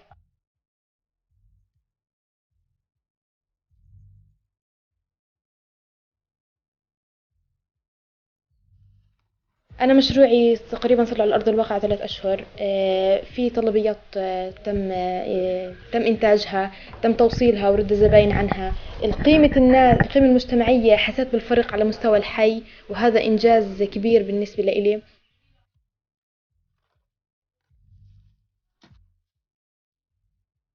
بلشت على مستوى الحارة أشتري من الأطفال الزجاج. في طريقة تانية إنه أنا من أول ما جت فكرة المشروع لحد الآن إحنا والعائلة كل مكان بنروحه كنا نجمع الزجاج. بشكل يومي بنتج تقريبا 2 متر مربع على عدد القوالب اللي عندي. هذا الحجر يستخدم جوا البيت اللي هو داخل البيوت، سواء كان للزينة أو للرطوبة. البيوت اللي بتعاني من رطوبة بيلجأوا لتركيب هذه الأحجار.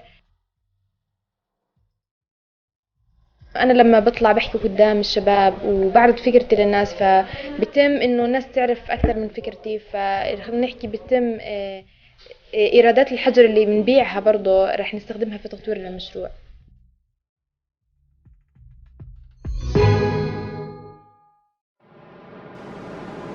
我其实那时候我也试着让自己不要那么的女性化，但我发现一件事情，就是我不管怎么样去掩饰别人想要对你做什么事情，他们都还是会去做。那直到我发生了一件，我那时候做了人生很大的一个决定，就是去自杀。我就去海边跳海这样，对。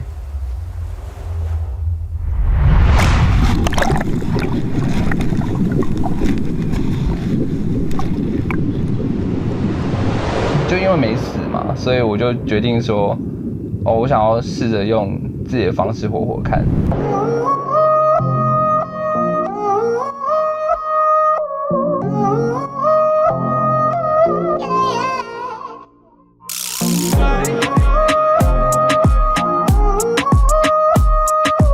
嗨，我是36，然后今年29岁。大家都叫我漂亮宝贝。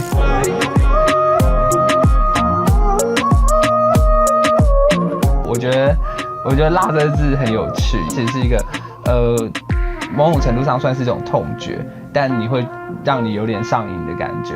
那我觉得这个像我就很喜欢当个辣妹，因为辣妹对我来说就是好像对他人来说有点攻击性，但对我来说它是一个怎么讲，可以让自己很诠释自我，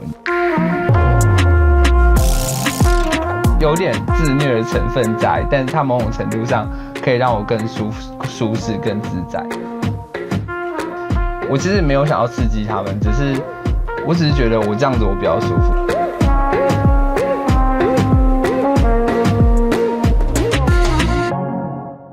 其实社会上每个人都会需要符合某种框架，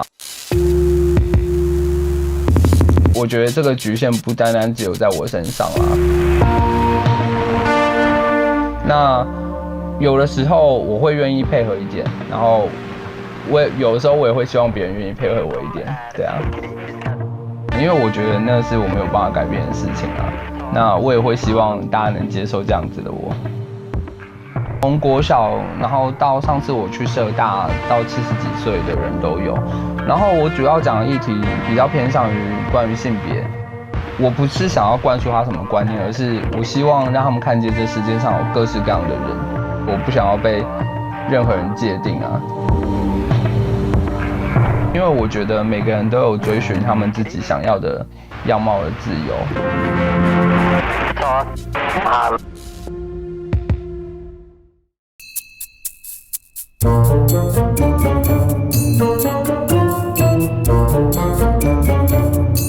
Vorrei essere una fata tassista, perché allora il taxi può volare. E flap, flap, flap, e vola. È eccessivo quello che io sono, ma è eccessivo quello che hanno visto i miei occhi. Il mio nome è Caterina Bellandi, ma in arte sono zia Caterina, vengo da Wonderland. Ho 120 anni all'anagrafe e ne ho, mamma mia, ne ho 52.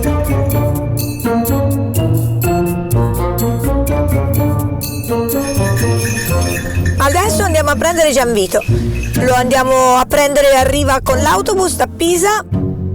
Andiamo a fare una chemio veloce, poi mangiamo la pizza e lo riportiamo in albergo.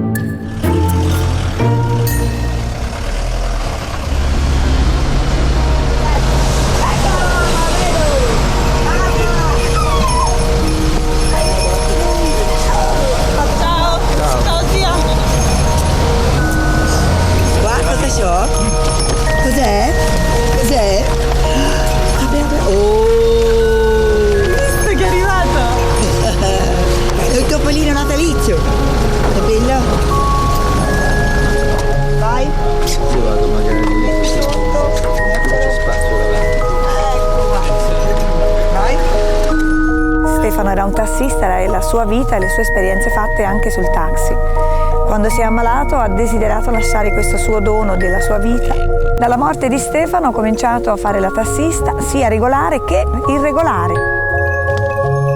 Ci sono persone che pagano con il denaro perché hanno solo quello, ci sono persone che hanno molto di più da darti e da dirti e queste famiglie con bambini ammalati possono scambiare le loro vite e alla fine della corsa non c'è un importo ma c'è una conoscenza. Ciao, a dopo! Stare insieme per me con i bambini che vanno in ospedale significa sapere cosa desiderano fare, cosa pensano, cosa sentono.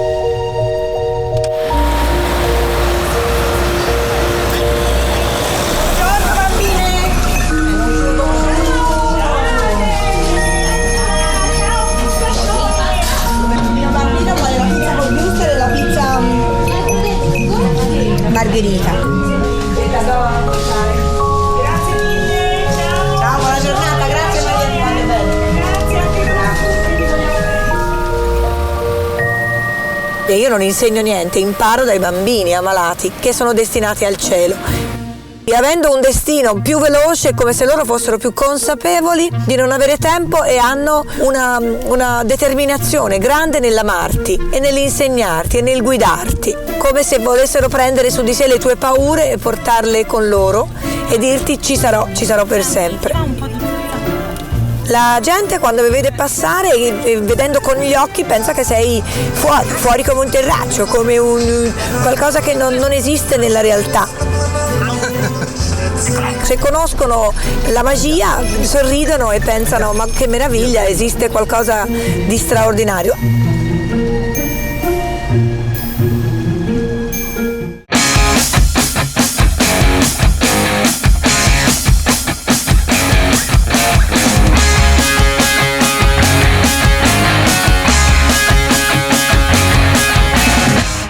Oh my goodness!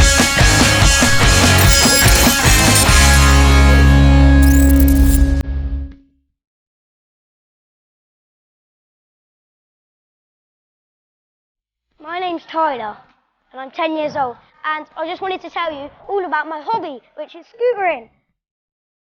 And I've been doing it for 5 years now, and I love it.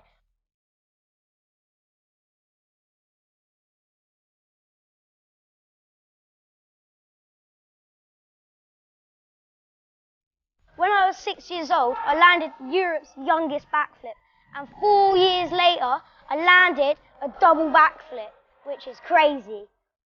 I can't even believe it.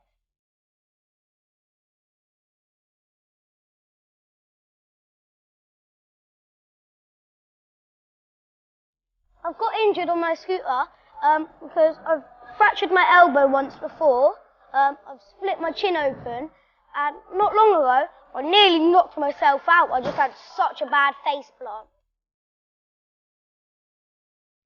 A couple of days ago, I was in the dentist because I broke my tooth. That one there.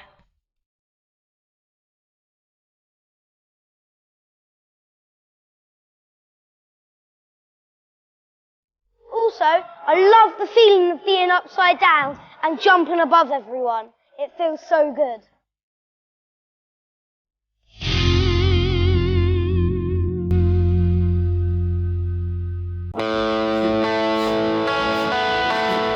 My father was a drunkard, so I began making my art with cans to share a word that alcohol is not best for our community. Many people get drunk and get lost and stop providing for their family.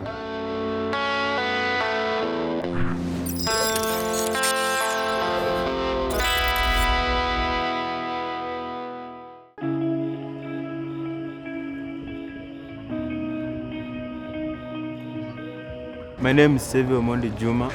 I'm an artist. I do paintings and recycling. Growing in ghetto is not that easy. Ghetto is a place of many problems, place of thieves, place of drug abuse. During time of Corona, many kids became idle, so I decided to create an art room to avoid from drugs, abuse, and other misbehaviors.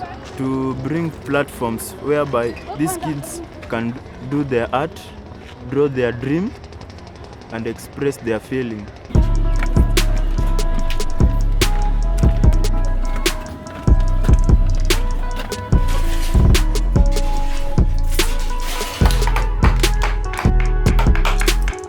I like art because it's not only my passion, but it's like meditation to me. In the future, I want to do something related to art. Maybe being an art teacher, teaching children on the importance of art. In our community, the most active people are the children. I want them in future to be good leaders and good moral teachers. My future plan is to have a big space, even if it's out of Kibra, a space to train those kids and other artists so that in future they can help community and help themselves. Quando cammino in mezzo al vuoto provo un senso di pace infinita. Per me appunto la slackline significa vita. Mi ha insegnato a vivere davvero e ad aprirmi sia con le persone che col mondo.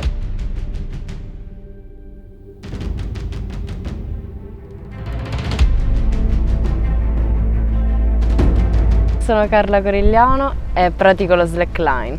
Lo slackline è una disciplina che ci permette appunto di camminare in equilibrio su una fettuccia di diverso materiale tra due punti, ancoraggi chiamati, in diversi ambienti, dal mare, la montagna, il parco, anche la palestra sotto casa.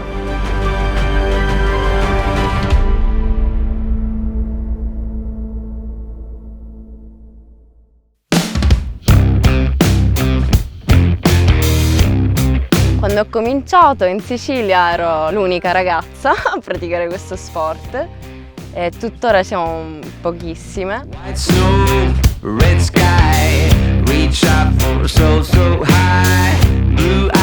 Mi capita per esempio che al parco arrivano delle ragazze che non hanno mai provato e mi dicono ma ci vuole tanta forza, coraggio, che sono virtù appunto che tutti noi attribuiamo solitamente al genere maschile, ma questo appunto è dovuto soprattutto dalla società patriarcale in cui ci troviamo tuttora.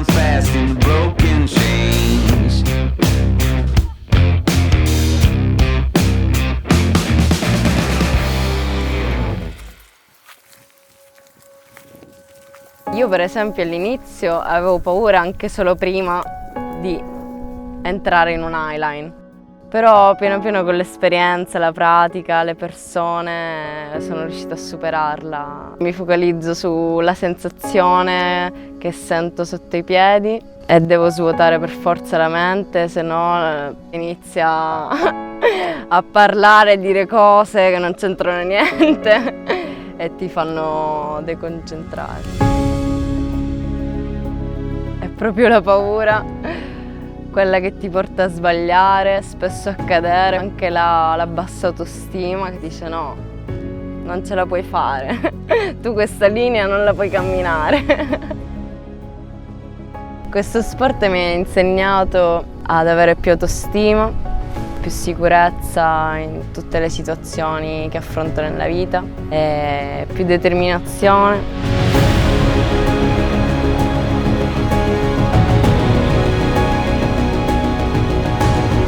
Quando sono in mezzo al vuoto e cammino, devo controllare la mia mente e svuotarla. E il mio corpo sa quello che deve fare, sa come stare in equilibrio, lo devo solo lasciare essere.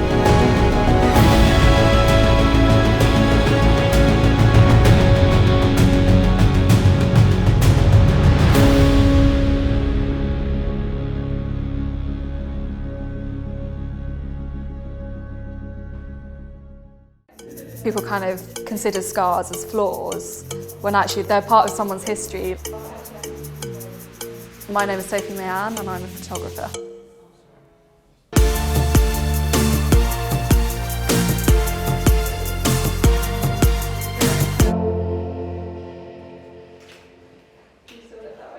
My scars are self-inflicted. I was diagnosed with bipolar and severe depression when I was 14.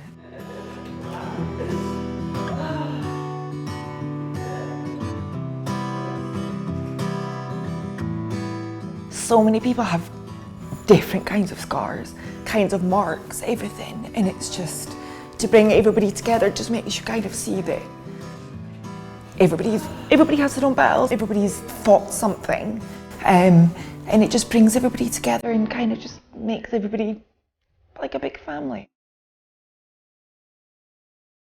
The project I'm currently working on is called Behind the Scars.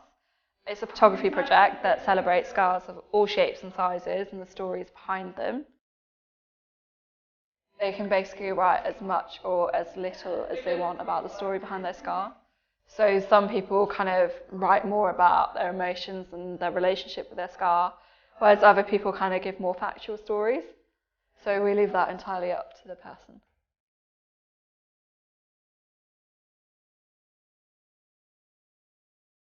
My scars come from when I was a kid, and I was treated for a rare condition called chronic thromboembolic pulmonary hypertension that requires multiple open heart surgeries to fix. We're all so similar, no matter the struggles that we've been through, no matter the hardships that we face and how much we have to deal with. I guess that we're united in that, no matter who we are. I would like to change society's perception of bodies, but it's not something that will happen overnight.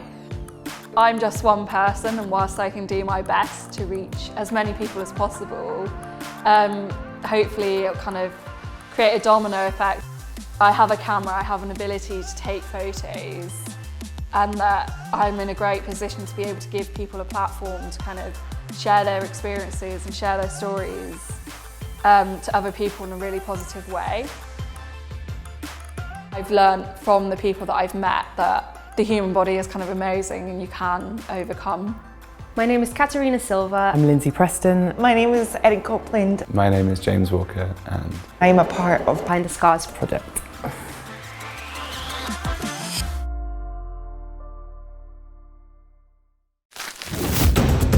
देखो इन लड़कियों को, क्या इनकी शादी की उम्र है?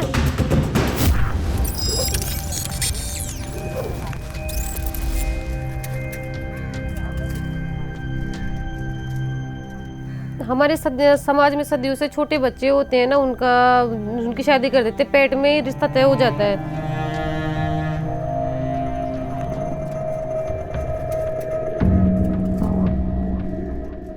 जब 13 साल की उम्र में शादी करने के लिए मेरे लिए, जब पहली बार मैंने शादी के लिए अपने घर वालों को मना किया, 13 साल की उम्र में मैं शादी नहीं करूँगी, और घर वालों ने मुझे डांटा और मेरी पिटाई करी और कमरे में डाल दिए। बस भाई इसको ये 2-3 दिन भूखी रहेगी और अपने आप इसके समझ में आ जाएगी, शादी के लिए हाँ कर दी।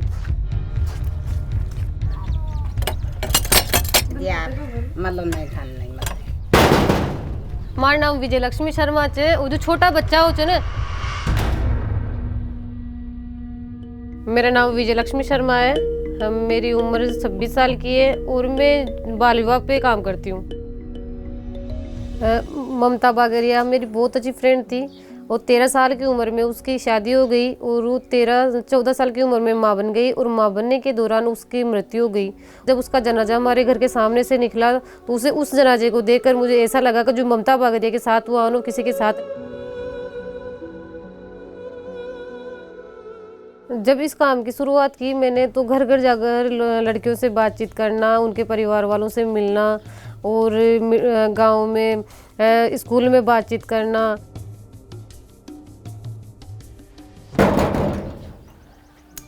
फिर हम भी कहूँ, हाँ मैं भी कहूँ, मैं रुखाड़ी तोड़ कर सका, बाल बच्चे बड़ी बड़ी बच्चियाँ से, हाँ तो थे आप मन ना करो तो मैं रुका था, तो आप बोल जाओ तो मिलना तो मैं भी आ तो पैसा को का खर्च हो को साल मैं कड़ोशी खर्च ले रहा बादशाह में रुकवाऊँ चूँ और बीसो आपन काय फायदो चर काय नुकसान च आका बारे में थाने बताबो चाहूँ चूँ कि तेरे भैया तेरे भाई को मार देंगे, तुझे उठा के ले जाएंगे, तेरे को किसी ऐसा कर देंगे, किसी को मुंह दिखाने के काबिल नहीं छोड़ेंगे, उनका सामना करते हैं। मैंने अब तक 27 शादियाँ रुकवा चुकी हूँ समझाइश के आधार पर। उन परिवार के लिए जिनकी आर्थिक स्थिति बहुत खराब है, उन परिवार के लिए तो मुश्किल है, क्योंकि उनके पास वो कुछ कमाने के स्रोत ही नहीं है, तो वो लड़की उनके लिए तो बोझ ही है। खुद का खर्चा खुद उठा सके और अपने माँ बाप पर वो बोझ बनकर ना रहे। उस पढ़ाने के साथ साथ मेरा लड़कियों से अच्छा संपर्क बना रहता है, उनसे मैं खुल के बात कर पाती हूँ, लड़कियाँ भी मेरे से खुल के बात करती है, तो जो भी उनकी समस्या होती है तो मुझे आसानी से बता सकती है। मेरा यही सपना है सब लड़कियां पढ़े, आगे बढ़े, किसी के दबाव में आकर भी कोई लड़कियां बाल विवाह ना करें। हमारी पूरी प्रयास रहता है हमारा।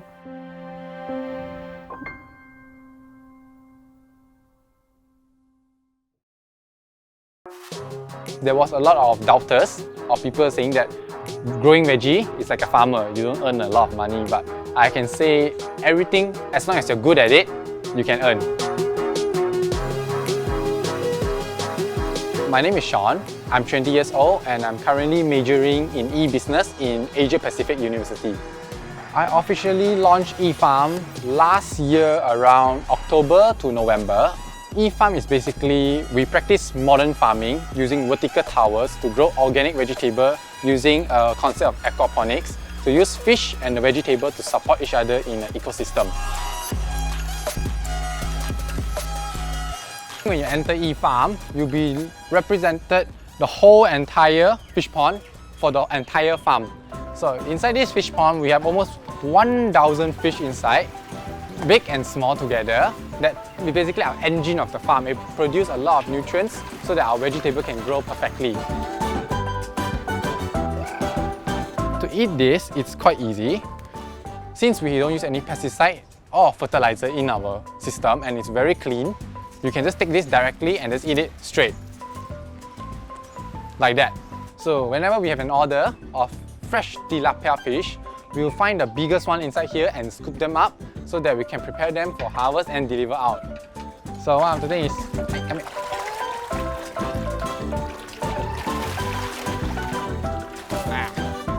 So we scoop them up here, back into the water. What inspired me to start this business is because my dad actually has a disease, a skin disease, which he has to eat organic vegetable. So the best way was to grow our own organic vegetable using the fish pond at home. In addition to that, everything here is eco-friendly and recyclable, which is very important. Here is our recyclable cup. This one can be used well over 5 years. This whole part is just wash and play, plug and play also. Just wash it, plug and play back in, and you can start growing again. What we use inside here is not dirt. We use a type of cocoa peat, which is like coconut, blended and fermented coconut, used to basically germinate our seeds and let them hold on to something. This is a very important thing because we don't use sponge for one reason. Sponge is not recyclable. They will stay inside landfill for very long.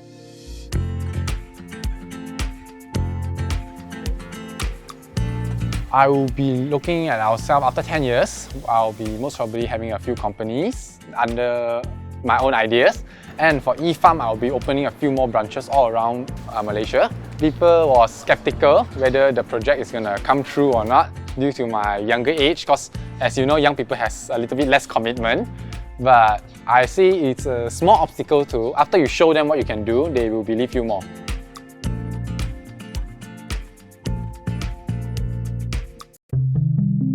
La crise du Covid, ça a payé aussi une crise économique, à tel point qu'on était 3500 SDF ici à Bruxelles. Il y a encore 2 ans, on est passé 7200 en même pas 1 an à cause du Covid.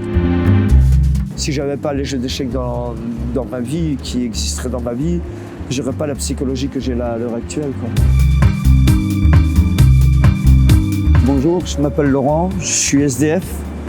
Je suis joueur d'échecs ici en public à Plaget. Mais partout à Bruxelles, au fait. Il n'y a pas que